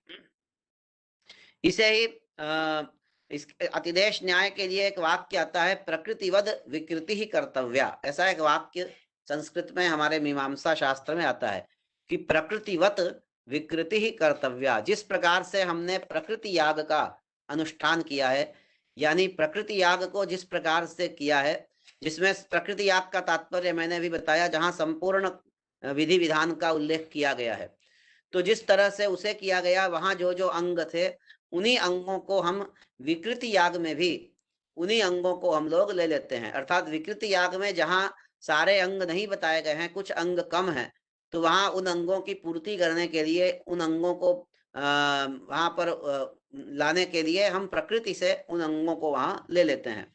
तो इस प्रकार का एक सिस्टम अतिदेश न्याय, इसको कहते हैं, अतिदेश अधिकरण भी कह सकते हैं। तो यह सिस्टम मीमांसा में बताया गया कि प्रकृति याग से विकृति याग में जो अंग न्यून है या जो अंग कम है उन अंगों को पूर्ण करने के लिए वहां से ग्रहण कर लिया जाता है। तो इसी प्रकार की पद्धति हमारे यहाँ जो वर्तमान न्यायिक पद्धति है उसमें भी यह पद्धति, इस पद्धति का उपयोग किया गया। एक पुस्तक है, मैं आप लोगों को बता दूं कि किस प्रकार से मीमांसा के न्यायों का वर्तमान जो हमारा जो लॉ है उसमें, या जो भी विवाद हमारे यहाँ कानून में जो सुप्रीम कोर्ट में या हाई कोर्ट में आते हैं, उन विवादों में किस तरह से मीमांसा के न्यायों का उपयोग किया जाता है। एक प्रोफेसर के.एल. सरकार के द्वारा लिखी हुई एक पुस्तक है, मीमांसा रूल्स ऑफ इंटरप्रिटेशन, जिसे के.एल. सरकार ने लगभग 100 वर्ष से भी पूर्व यानी सन 1905 में इसको लिखा था। और उस पुस्तक का संपादन अभी कुछ वर्ष पूर्व जस्टिस मार्कंडेय काटजू हैं, जो सुप्रीम कोर्ट के जज भी रह चुके हैं, उन्होंने इस पुस्तक का संपादन, उस पुस्तक का को एडिट किया है कुछ वर्ष पूर्व। उस पुस्तक का नाम है मीमांसा रूल्स ऑफ इंटरप्रिटेशन। तो उस पुस्तक में उन्होंने बतलाया है कि किस प्रकार से वर्तमान विवादों में, जो सुप्रीम कोर्ट या हाई कोर्ट में विवाद आते हैं, उसमें किस प्रकार से हम इन न्यायों का उपयोग करते हैं। तो अतिदेश न्याय का वर्णन उन्होंने वहां पर किया है। और एक विवाद उनके सामने आया, जस्टिस काटजू ने इसका उल्लेख किया है। जस्टिस काटजू के सामने सन 1992 में एक विवाद आया, और वो विवाद ये था, सुप्रीम कोर्ट में ये विवाद आया था, और उसमें विवाद का जो स्वरूप था, वो विवाद में ये था कि टीचिंग कर्मचारी, एक कोई संस्थान था, कोई शिक्षण संस्थान था जहां पर कुछ टीचिंग कर्मचारी जो थे, उन टीचिंग कर्मचारियों की एक ही दिन नियुक्ति हुई थी, सेम डे उन टीचिंग एम्प्लॉइज जो थे उनकी नियुक्तियां हुई थी। तो उनमें सीनियरिटी और जूनियरिटी को लेकर के ये मामला आया कि इनमें कौन सीनियर होगा और कौन जूनियर होगा। तो उस समय यह निर्णय दिया गया कि जिसकी जन्मतिथि पहले की है वो सीनियर माना जाएगा, अर्थात जो जन्मतिथि के आधार पर जो बड़ा है, जन्मतिथि के आधार पर जो बड़ा है वो सीनियर माना जाएगा, और जन्मतिथि के आधार पर जो छोटा है वो जूनियर माना जाएगा, भले ही दोनों की नियुक्ति समान तिथि में हुई हो, एक ही डेट में एक ही समय दोनों की नियुक्ति हुई हो। तो उस स्थिति में जन्मतिथि को निर्णय बना करके ये माना गया कि जिसकी जन्मतिथि पहले की होगी, यानी जो उम्र में बड़ा होगा, आयु में जो बड़ा होगा वो सीनियर, और जो आयु में छोटा होगा वो जूनियर माना जाएगा। ऐसा एक निर्णय दिया गया। उसके बाद फिर एक विवाद आया कि जैसे टीचिंग कर्मचारियों में इस तरह का आपने निर्णय दिया, जन्मतिथि के आधार पर समान दिन नियुक्त लोगों में सीनियर और जूनियर कौन बनेगा इसका निर्णय आपने दिया, उसी प्रकार नॉन टीचिंग कर्मचारी यानी जो गैर शिक्षण कर्मचारी थे, उन कर्मचारियों में भी इसी प्रकार का एक विवाद जस्टिस काटजू के सामने न्यायालय में उपस्थित हुआ। और उसमें भी विषय यही था, विषय यही सेम था कि समान तिथि में दो कर्मचारियों की, दो गैर शिक्षण कर्मचारी यानी नॉन टीचिंग एम्प्लॉय है, उन दो नॉन टीचिंग एम्प्लॉयज की नियुक्ति एक ही तिथि में एक ही डेट में दोनों की हुई है। तो उस स्थिति में किसे सीनियर कहा जाए और किसे जूनियर कहा जाए, क्योंकि उनके कुछ प्रमोशंस आदि होने होंगे जिसके लिए उनकी सीनियरिटी और जूनियरिटी को काउंट करना होगा। तो उस स्थिति में वहां पर कोई रूल ऐसा दिखाई नहीं दे रहा था कि इनके लिए क्या किया जाए। तो उस स्थिति में अतिदेश न्याय का उपयोग किया गया। अतिदेश न्याय क्या है कि जो प्रकृति में जैसा किया गया है, प्रकृति याग में जिस तरह से हमने अंगों का अनुष्ठान किया है, उसी प्रकार से हम विकृति याग में भी अंगों का अनुष्ठान करते हैं।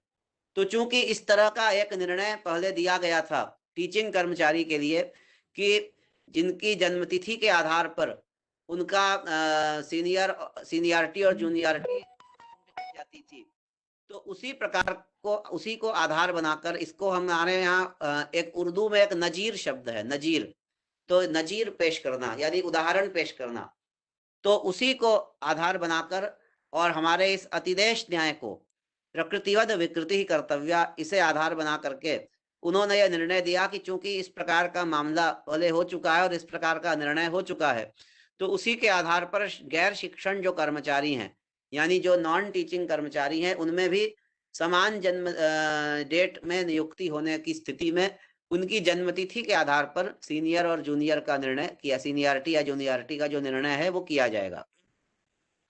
तो इस प्रकार से यह अतिदेश न्याय को लेकर के ये एक व्यवस्था बनाई गई है। और एक न्याय और है जो मैं बताना चाहूंगा, उसका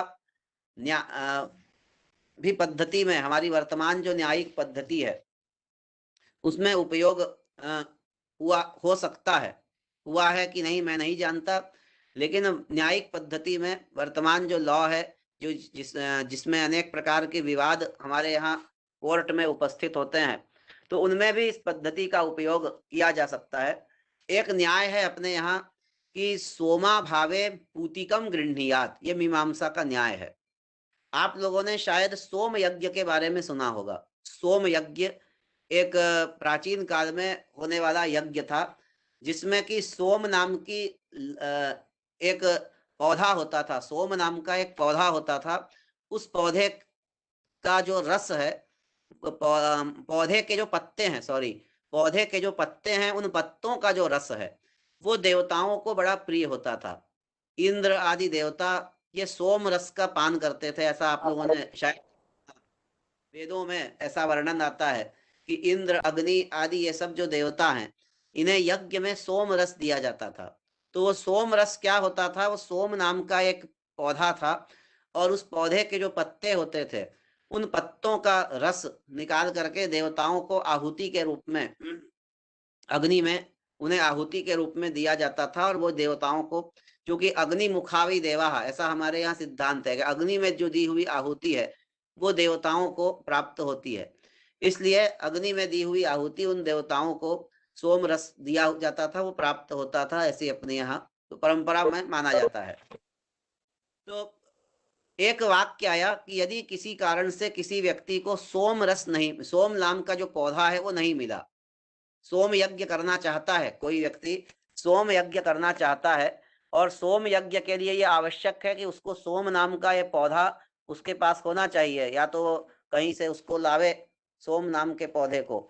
लेकिन यदि उसे सोम पौधा नहीं मिल पाया, क्योंकि सोम ये आज भी दुर्लभ है, जैसे बहुत सी चीजें आजकल लुप्त हो गई हैं, बहुत से पशु पक्षी लुप्त हो गए हैं, बहुत से पेड़ पौधे अब लुप्त हो रहे हैं धीरे धीरे। हम लोग आधुनिकता की ओर जा रहे हैं तो अपनी पुरानी चीजों को हम लोग भूलते जा रहे हैं, तो उसके कारण बहुत सी चीजें लुप्त होती जा रही हैं। तो उसी प्रकार से ये जो सोम लता है, सोम नाम का ये जो पौधा है, ये भी धीरे धीरे लुप्त हो रहा है। आज के समय में भी, आज की डेट में सोम नहीं मिलता। तो यदि किसी को सोम नहीं मिला और उसे सोम यज्ञ करना है, सोम यज्ञ करना चाहता है और सोम लता प्राप्त नहीं हो रही है, तो उसने क्या करना चाहिए? तो बताया कि सोमा भावे पूतिकम गृह्णीयात। सोम के अभाव में, सोम अभावे, सोमा भावे पूतिकम गृह्णीयात, यानी पूतिक नाम की एक लता है जो कि सर्व सहज उपलब्ध हो जाती है। यदि सोम नहीं मिल पाया तो उसके स्थान पर पूतिक को ग्रहण करना चाहिए। तो ऐसी स्थिति में यदि मान लीजिए किसी व्यक्ति को सोम यज्ञ करने के लिए वो बैठा, उसे सोम यज्ञ लता जो है नहीं प्राप्त हुई और उसने पूतिक को ग्रहण किया, पूतिक को लेकर के वो यज्ञ करने लगा। यज्ञ उसने प्रारंभ किया ही है, उसी समय उस व्यक्ति को यह पता चल गया कि फलानी जगह पर सोम लता प्राप्त हो रही है। तो ऐसी स्थिति में वो व्यक्ति क्या करेगा? पूतिक को लेके बैठा है, लेकिन यदि उसे पता चल गया तो वो सोम लता को मंगवा लेगा किसी से, या स्वयं जाकर के लाने का संभव हो तो स्वयं जाकर के ले आएगा। और यदि उसे सोम लता मिल रही है तो उसे ला करके फिर वो अपने यज्ञ का अनुष्ठान कर लेगा। पूतिक को लेकर के यज्ञ का प्रारंभ भले कर दिया हो, यज्ञ की शुरुआत कर दी हो, लेकिन यदि सोम लता मिल जाती है तो सोम लता मिलने पर वो सोम को ही ग्रहण करेगा, क्योंकि मुख्य पक्ष तो वही था। ये तो वैकल्पिक था, पूतिक तो वैकल्पिक था, मुख्य जो पक्ष था वो सोम लता का था। और सोम के न मिलने पर पूतिक को ग्रहण किया गया था। यदि सोम मिल जाती है तो सोम को ही ग्रहण करना। ऐसी ही स्थिति अपने यहाँ कई बार न्यायालय में ऐसे विवाद उत्पन्न होते हैं। हम लोग एडहॉक नियुक्ति जानते हैं, एडहॉक नियुक्ति यानी तदर्थ नियुक्तियां। यदि किसी जगह पर कोई स्थायी कर्मचारी नहीं है, किसी भी शिक्षण संस्थान में या किसी सरकारी संस्थान में कोई स्थायी कर्मचारी जब तक उसकी नियुक्ति होने में, क्योंकि बहुत सी प्रक्रियाएं होती हैं सर, नियुक्तियां करना इतना आसान नहीं होता। नियुक्ति करने में कई समस्याएं होती हैं, आरक्षण आदि सब देखा जाता है और तब नियुक्तियां की जाती हैं। तो यदि कोई परेशानी हो, धन का अभाव हो, कई बार सरकारी तंत्र में धन नहीं होता पेमेंट करने के लिए, इसलिए भी कभी कभी नियुक्तियां नहीं हो पाती हैं। तो ऐसी स्थिति में यदि परमानेंट नियुक्ति नहीं हो पा रही है तो हम लोग तदर्थ नियुक्ति करते हैं, यानी एडहॉक नियुक्ति। जब तक वह परमानेंट कर्मचारी नहीं आ रहा है तब तक हमने परमानेंट कर्मचारी के स्थान पर तदर्थ नियुक्ति की है। यदि मान लीजिए कुछ समय बाद, मान लीजिए 1 वर्ष के लिए किसी की तदर्थ नियुक्ति की गई, उसी पद पर, जिस पद पर जो पद रिक्त है परमानेंट कर्मचारी के अभाव में, उसी पद पर एडहॉक नियुक्ति की गई और कुछ समय बाद यदि सरकारी व्यवस्था के तहत परमानेंट कर्मचारी की यदि नियुक्ति हो जाती है उसी पद पर, तो अब उस पद पर वह परमानेंट कर्मचारी जो है वह अधिकारी बनता है, न कि वो तदर्थ। तदर्थ का मतलब होता है उसके लिए, तद अर्थ, तदर्थ माने उसके लिए जो नियुक्त हुआ है। किसके लिए? परमानेंट कर्मचारी के लिए। वो जब तक नहीं था, जैसे हमने सोम के अभाव में पूतिक को ग्रहण किया था, लेकिन यदि हमें सोम मिल जाता है तो हम पूतिक को हटा कर देते हैं और सोम को ही ग्रहण कर लेते हैं। उसी प्रकार जो तदर्थ कर्मचारी था वो तब तक के लिए नियुक्त था जब तक कि परमानेंट कर्मचारी नहीं आ जाता है। यदि परमानेंट कर्मचारी वहां पर उपलब्ध हो जाता है तो हम तदर्थ अध्यापक जो भी है या जो भी तदर्थ कर्मचारी है वो, उसकी नियुक्ति अपने आप कैंसिल समझी जाती है। उसका जब तक कार्यकाल, उसको जब तक एक्सटेंशन मिला है, हम लोग कह सकते हैं यदि 1 वर्ष का उसे एक्सटेंशन मिला है तो 1 वर्ष तक के लिए ही वह रहता है, उसके बाद उसे एक्सटेंशन नहीं मिलता, पुनः उसको उसके पद पर उसकी बढ़ोतरी नहीं होती, क्योंकि परमानेंट कर्मचारी उपलब्ध हो गया है। तो इस न्याय को हम लोग, यह जो पूतिक न्याय है, पूतिक न्याय को स्वीकार करके इस प्रकार के मामले का निस्तारण, इस प्रकार का मामला हो सकता है कभी प्रशासन में आवे तो उस मामले का निस्तारण हम लोग इस पूतिक न्याय के आधार पर कर सकते हैं, या हो सकता है कभी किया भी गया हो। क्योंकि अनेक विवाद न्यायालय में आते हैं और उसका निस्तारण भी होता है, लेकिन उन निस्तारण के समय में मीमांसा के न्यायों का हम उपयोग भी करते हैं। यानी आज के जो वर्तमान जो जज लोग हैं वो मीमांसा के न्याय का उपयोग भी करते हैं और निस्तारण भी करते हैं, लेकिन उनको ये नहीं मालूम होता है कि मीमांसा का कौन सा न्याय कहाँ लगाया जा रहा है। क्योंकि हमारे यहाँ देखिए जो जज होता है, जो कानून का जानकार है, वो मीमांसा का जानकार नहीं होता, और जो मीमांसा का जानकार होता है वो कानून का उतना जानकार नहीं होता। समस्या ये है कि दोनों अपने अपने विषय को जानते हैं, लेकिन एक ही व्यक्ति दोनों विषयों को यदि जाने तभी वो ये बता सकता है कि कहाँ पर मीमांसा के न्याय को लगाया गया है। हो सकता है अनेक विवादों के निर्णय में मीमांसा के न्याय का उपयोग हो भी रहा हो आज की डेट में, और उसके आधार पर निर्णय हो भी रहे हों, लेकिन हमें ये जानकारी नहीं है कि इस जगह पर फलाना न्याय, मीमांसा का फलाना जो न्याय है वो लग रहा है, इसकी हमें जानकारी नहीं है। क्योंकि हमारा जो ज्ञान है वो एकांगी ज्ञान है। जैसे मैं मीमांसा को जानता हूँ, आप लोग लॉ को जानते हैं, हो सकता है आप लोगों को मीमांसा के उन न्यायों की उतनी अधिक जानकारी नहीं हो। तो इस विषय पर वास्तव में बहुत काम करने की आवश्यकता है। मीमांसा में इस प्रकार के 1000 न्याय हैं पूरे मीमांसा दर्शन में। इस तरह के मैंने अभी 2 न्यायों की चर्चा की। आगे कल मैं मुझे समय मिलेगा तो मैं और भी मीमांसा के न्यायों की चर्चा करूंगा, और किस प्रकार से न्याय हमारी वर्तमान जो पद्धति है, लॉ पद्धति है, उसमें ये उपयोगी होते हैं, उनकी मैं आगे चर्चा करूंगा। और इसी प्रकार न्याय दर्शन की भी चर्चा करनी है। न्याय दर्शन भी मेरे व्याख्यान में विषय के रूप में मुझे दिया गया है। तो न्याय दर्शन में भी अनेक ऐसे विषय आते हैं जिनका कि हमारे वर्तमान जो पद्धति है उसमें उपयोग संभव है। मुझे लगता है कि समय हो गया। यदि और मुझे बोलने का अवसर यदि आप लोग दे तो मैं 10-15 मिनट और बोल सकता हूँ, या फिर यदि चर्चा सत्र कुछ हो। आप सर आवेदन यह है कि आप और टाइम लें थोड़ा कुछ बताने के लिए सर, और कल जब हमारे पास टाइम होगा तो कल थोड़ा टाइम पार्टिसिपेंट्स को दे देंगे कलेक्टिवली एक बार डिस्कशन करने के लिए। सर चर्चा सत्र कल ही कर लेते हैं। आज सर आप और कुछ अगर बोलना चाहते हैं तो आप बोल सकते हैं। ठीक, ओके। तो अभी मैंने देखिए मीमांसा दर्शन के बारे में, मीमांसा के जो न्याय हैं उनके बारे में थोड़ा बताया, और एक आध न्याय और मैं बता करके फिर अपनी बात को पूरा करूंगा कि मीमांसा। फिर कल मैं न्याय दर्शन की चर्चा करूंगा। न्याय दर्शन में भी अपने वर्तमान जो न्यायिक पद्धति है उससे जुड़ती हुई बहुत सी बातें न्याय दर्शन में भी चूंकि आती हैं, तो न्याय दर्शन की चर्चा करने के लिए अलग समय अपेक्षित होगा। उसके लिए कल उसका प्रारंभ किया जाएगा। आज चूंकि अब मीमांसा पर बात आ गई है और मीमांसा दर्शन की चर्चा हो रही है, तो मीमांसा दर्शन में इस तरह के एकाध और न्याय हैं जिनका उपयोग हम लोग अपनी पद्धति में, मतलब अपनी जो कानून पद्धति है उस कानून पद्धति में हम लोग करते हैं या किए हैं। उसके लिए एक न्याय में और संक्षेप में बताना चाहूंगा। अपने यहाँ एक न्याय है काकेभ्यो दधि रक्षताम। काकेभ्यो दधि रक्षताम, इसकी एक छोटी सी कहानी है, मैं आप लोगों को कहानी के माध्यम से बताना चाहूंगा। जैसे किसी व्यक्ति ने अपने छत पर दही रख दिया, छत पर दही रखा था, और वो व्यक्ति गुरु था, कोई गुरु था, उसके अनेक शिष्य थे, और उस गुरु ने अपनी छत पर दही रख दिया और कहा कि दही खुला पड़ा है और मैं कहीं बाहर जा रहा हूं, देखो कहीं कौवा इस दही को नुकसान न पहुंचा दे।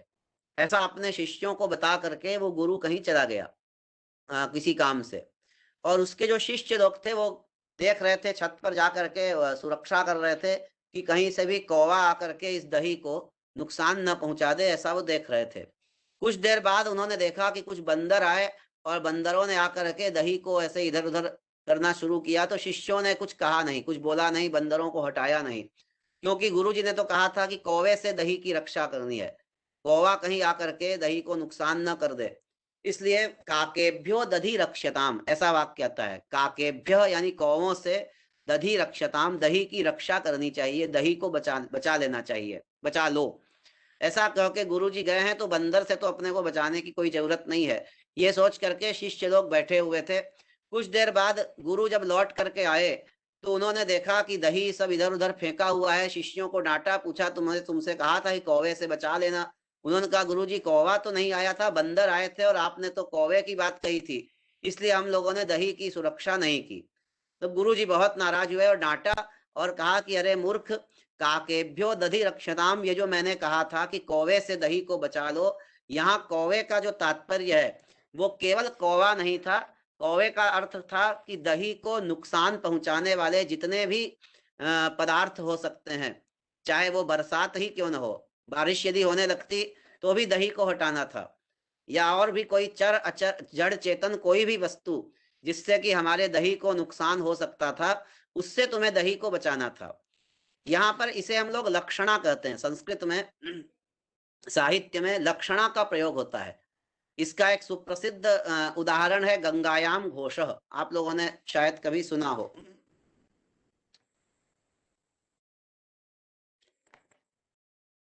तो गंगायाम घोषः में, गंगायाम घोषः का अर्थ है गंगा में घोष है। घोष का अर्थ होता है रहने, निवास स्थान, रहने की बस्ती, जिसको हम लोग हिंदी में बोलते हैं बस्ती, रहने की जगह। तो किसी ने कहा गंगायाम घोष, यानी आपका घर कहाँ है। किसी से पूछा, किसी व्यक्ति ने कि आपका घर कहाँ है, तो उसने बताया कि बिल्कुल गंगा में ही है। तो आपका घर कहाँ है ये पूछने पर उत्तर देता है कि गंगा में ही मेरा घर है। यहाँ पर गंगा में ही घर है, इसका तात्पर्य है कि गंगा के अंदर तो घर हो नहीं सकता है। किसी का भी घर गंगा के अंदर कैसे होगा। गंगा के अंदर तो नाव रह सकती है, मछली रह सकती है, कोई व्यक्ति नहा सकता है उसके अंदर कूद करके, लेकिन गंगा के अंदर घर तो नहीं रह सकता किसी का। तो बिल्कुल गंगा में ही है का मतलब है गंगा के बिल्कुल निकट है। जैसे किसी से पूछा तुम्हारा घर कहाँ है, बोला बस प्लेटफार्म पर है। प्लेटफार्म पर है मतलब इतना निकट है कि ट्रेन आते जाते मुझे दिखाई देती है, इतने प्लेटफार्म के बिल्कुल निकट घर सटा हुआ है। तो इस तरह से गंगायाम घोष का अर्थ है गंगा में है। इसका तात्पर्य है कि गंगा के बिल्कुल निकट है। इसे हम लोग संस्कृत में लक्षणा बोलते हैं। लक्षणा वृत्ति से हम लोग किसी शब्द का अर्थ बदल अपने इच्छा के अनुसार, या वक्ता की इच्छा के अनुसार, श्रोता की इच्छा के अनुसार उस शब्द के अर्थ में हम लोग परिवर्तन करते हैं। और इस लक्षणावृत्ति के दो प्रमुख हेतु माने जाते हैं। एक है तात्पर्यानुपपत्ति और दूसरा कहते हैं अन्वयानुपपत्ति। अन्वयानुपपत्ति और तात्पर्यानुपपत्ति, इन दो हेतुओं से लक्षणा मानी जाती है। पहला जो मैंने उदाहरण दिया काकेभ्यो दधि रक्षताम, यहाँ पर तात्पर्यानुपपत्ति से लक्षणा की गई है। तात्पर्य का मतलब होता है इच्छा, वक्ता क्या कहना चाहता है। वक्ता ये नहीं चाहता है कि केवल कौवे से दही को बचाया जाए। वक्ता जिसने काकेभ्यो दधि रक्षताम ये वाक्य कहा था, उस वक्ता की ये इच्छा थी कि केवल कौवा नहीं बल्कि कौवे की तरह जितने भी जीव जंतु या बरसात, जो भी दही को नुकसान पहुंचाने वाले जो भी चीजें हैं, उनसे मेरे दही को बचाया जाए, ये वक्ता कहना चाहता था। तो यदि हम लक्षणा के द्वारा काक का अर्थ, यदि हम लक्षणा से दध्युपघातक, यानी दधी को उपघातक यानी नुकसान करने वाले जो भी पदार्थ हैं, दध्युपघातक पदार्थ में हम लक्षणा करते हैं। काक शब्द की लक्षणा होती है दध्युपघातक पदार्थ में, यानी दही को नुकसान पहुंचाने वाले जितने भी जीव जंतु आदि जो कुछ भी पदार्थ हैं। यदि हम ऐसी लक्षणा न करें तो वक्ता का जो तात्पर्य है, माने वक्ता की जो इच्छा है उसकी बाधा होगी। वक्ता चाहता नहीं था ऐसा, और वक्ता की इच्छा में बाधा हो जाती है, इसलिए हमें लक्षणा करनी पड़ती है। और काक का अर्थ हमें दही को हानि पहुंचाने वाले पदार्थ, ये अर्थ करना पड़ता है। इसी तरह से दूसरी लक्षणा जैसे मैंने बताया गंगायाम घोषः, यहाँ पर अन्वयानुपपत्ति के कारण लक्षणा करनी पड़ती है। अन्वयानुपपत्ति का अर्थ है कि वाक्य का जो अर्थ है वो यदि हम सीधा सीधा वैसा ही अर्थ लें तो वाक्य का अर्थ नहीं बन पाता है। किसी ने कहा गंगायाम घोषः, गंगा में घर है, तो गंगा में घर है यह वाक्य का अर्थ ठीक तरह से लागू नहीं हो पाता है, क्योंकि गंगा के अंदर घर रह नहीं सकता है। गंगा के भीतर गंगा में घर है, इस वाक्य में यदि हम वाक्य का अर्थ समझें कि गंगा के अंदर घर है, तो यह वाक्य का अर्थ सही ढंग से बैठ नहीं पाता है। इसलिए हमें अन्वय, वाक्य का जो अन्वय है यानी वाक्य का जो अर्थ है वो ठीक ढंग से नहीं हो पाने के कारण हम लोगों को यहाँ पर लक्षणा करनी पड़ती है, और हम लोग लक्षणा से अर्थ करते हैं गंगा तटे घोषः, गंगायाम का अर्थ कर लेते हैं गंगा तट पर, यानी गंगा के किनारे घर है। तो इस प्रकार से ये अन्वयानुपत्ति के कारण यहाँ पर लक्षणा की गई। और पहला जो उदाहरण बताया काकेभ्यो दधि रक्षताम में तात्पर्यानुपत्ति के कारण लक्षणा की गई।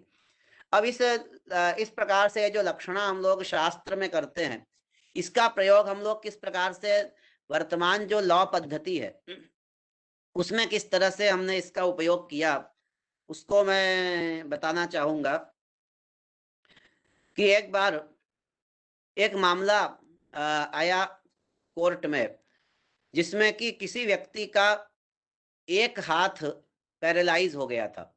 किसी व्यक्ति का एक हाथ पैरालाइज था और उसे बीमा कंपनी से क्या कहते हैं, वो पैरालाइज होने पर जो रकम मिलती है, बीमा कंपनी से जो रकम प्राप्त होती है, यदि आपको किसी प्रकार के शरीर में यदि कोई वो हो जाए तो आपको कुछ रकम बीमा से प्राप्त होती है, तो रकम उसे प्राप्त करनी थी। तो उस स्थिति में जब बीमा कंपनी ने उसका हाथ जब पैरालाइज हुआ और बीमा कंपनी के पास वो गया, तो बीमा कंपनी ने उसे रकम देने से इनकार कर दिया, क्योंकि बीमा कंपनी ने कहा कि हमारे यहाँ ऐसा रूल है, हमारे यहाँ जो लिखा हुआ है कि किस स्थिति में हम लोग रकम देते हैं, तो हमारे यहाँ ऐसा लिखा हुआ है कि व्यक्ति का एक हाथ या एक पैर जब वहाँ एम्प्यूटेटेड शब्द का प्रयोग था, एम्प्यूटेटेड हो जाए यानी विच्छिन्न हो जाए, हिंदी में हम लोग विच्छिन्न कहते हैं। एक हाथ या एक पैर जब विच्छिन्न हो जाए या एम्प्यूटेटेड हो जाए, तो उस स्थिति में हमारे यहाँ रकम देने का प्रावधान है। जो भी हम ये क्या उसका शब्द मुझे अभी दिमाग में नहीं आ रहा है, वो जो रकम देते हैं वो उसी समय दी जाती है जब उसका एक हाथ या एक पैर विच्छेदित हो जाए, इसलिए आपको रकम नहीं दी जाएगी, ऐसा बीमा कंपनी ने मना कर दिया। उस व्यक्ति ने कोर्ट में वो गया और कोर्ट में अपने मामले को उसने दर्ज किया और कहा कि मेरा एक हाथ विकलांग हो गया है, सॉरी विकलांग नहीं, पैरालाइज हो गया है, यानी एक हाथ में लकवा लग गया है, इसलिए मुझे बीमा कंपनी से मुझे जो है वो रकम चाहिए। तो उस स्थिति में ये मामला भी जस्टिस काटजू ने अपनी पुस्तक जो उन्होंने एडिट की है, केरल सरकार की जो पुस्तक एडिट की है जस्टिस काटजू ने, उन्होंने उस पुस्तक में इस मामले को उठाया है और वहां इस मामले को रखा है। वहां उन्होंने ये बात कही कि वह व्यक्ति जिसे कि बीमा कंपनी ने मना कर दिया था, उसका कहना था कि इसका मैंने यहाँ तो एक हाथ और या एक पैर या दोनों हाथ या दोनों पैर, एक हाथ या एक पैर या दोनों हाथ या दोनों पैर जब विच्छेदित हो जाते हैं तब हम लोग इसको जो है वो पैसा देते हैं, और इसका तो एक हाथ केवल पैरालाइज हुआ है, इसलिए इसे हम लोग पैसा नहीं देंगे।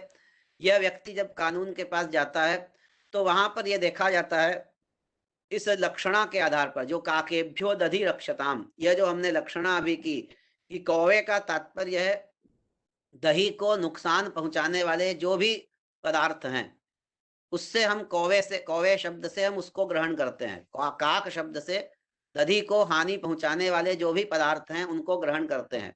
उसी प्रकार से यहाँ भी इस व्यक्ति का एक हाथ, दो हाथ या दोनों पैर या दोनों हाथ विच्छेदित हो जाते हैं, इसका तात्पर्य है कि वह कार्य करने में अक्षम हो जाता है, कार्य करने में असमर्थ हो जाता है। विच्छेदित यदि हुआ तो वह व्यक्ति कार्य करने में असमर्थ हो जाएगा, और वह कार्य करने में असमर्थता होने की जो स्थिति है, वो कार्य करने में असमर्थ होने की स्थिति उसकी पैरालाइज अवस्था में भी वो सेम स्थिति बनती है।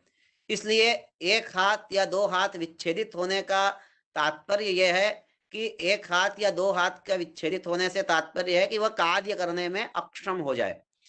इसलिए पैरालाइज होने पर भी वही स्थिति बनती है, वह कार्य करने में अक्षम हो गया है, असमर्थ हो गया है, इसलिए उसे बीमा कंपनी के द्वारा उसे रुपए देने चाहिए। इस प्रकार का निर्णय जो है वो जस्टिस काटजू के द्वारा अपने कोर्ट में, अपने न्यायालय में इस प्रकार का निर्णय किया गया।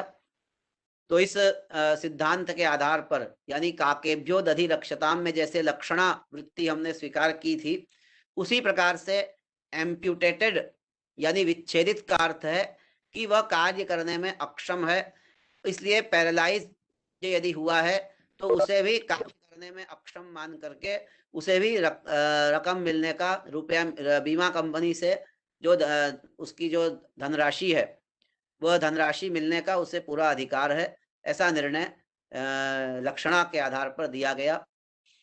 मुझे लगता है कि इतनी ही बात कह के आज मुझे रुकना चाहिए। आगे विषय बहुत हैं और कल भी अपने पास समय है, तो कल मैं न्याय दर्शन से अपनी बात को कल शुरू करूंगा और फिर मीमांसा पर आते हुए आगे अपनी बात को रखना चाहूंगा।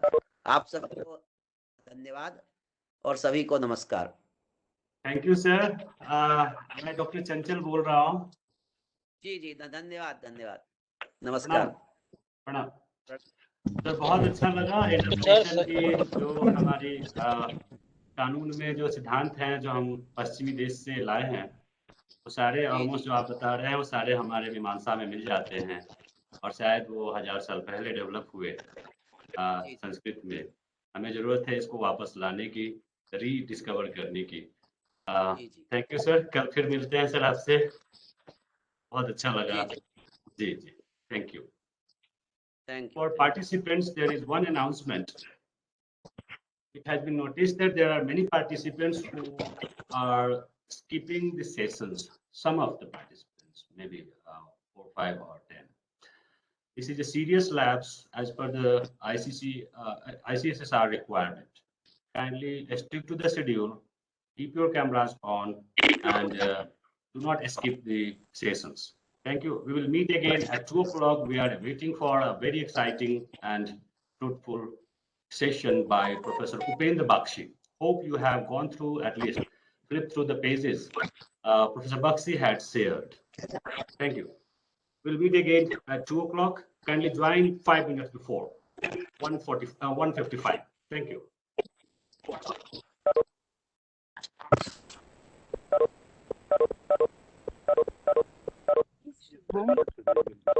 Selena, should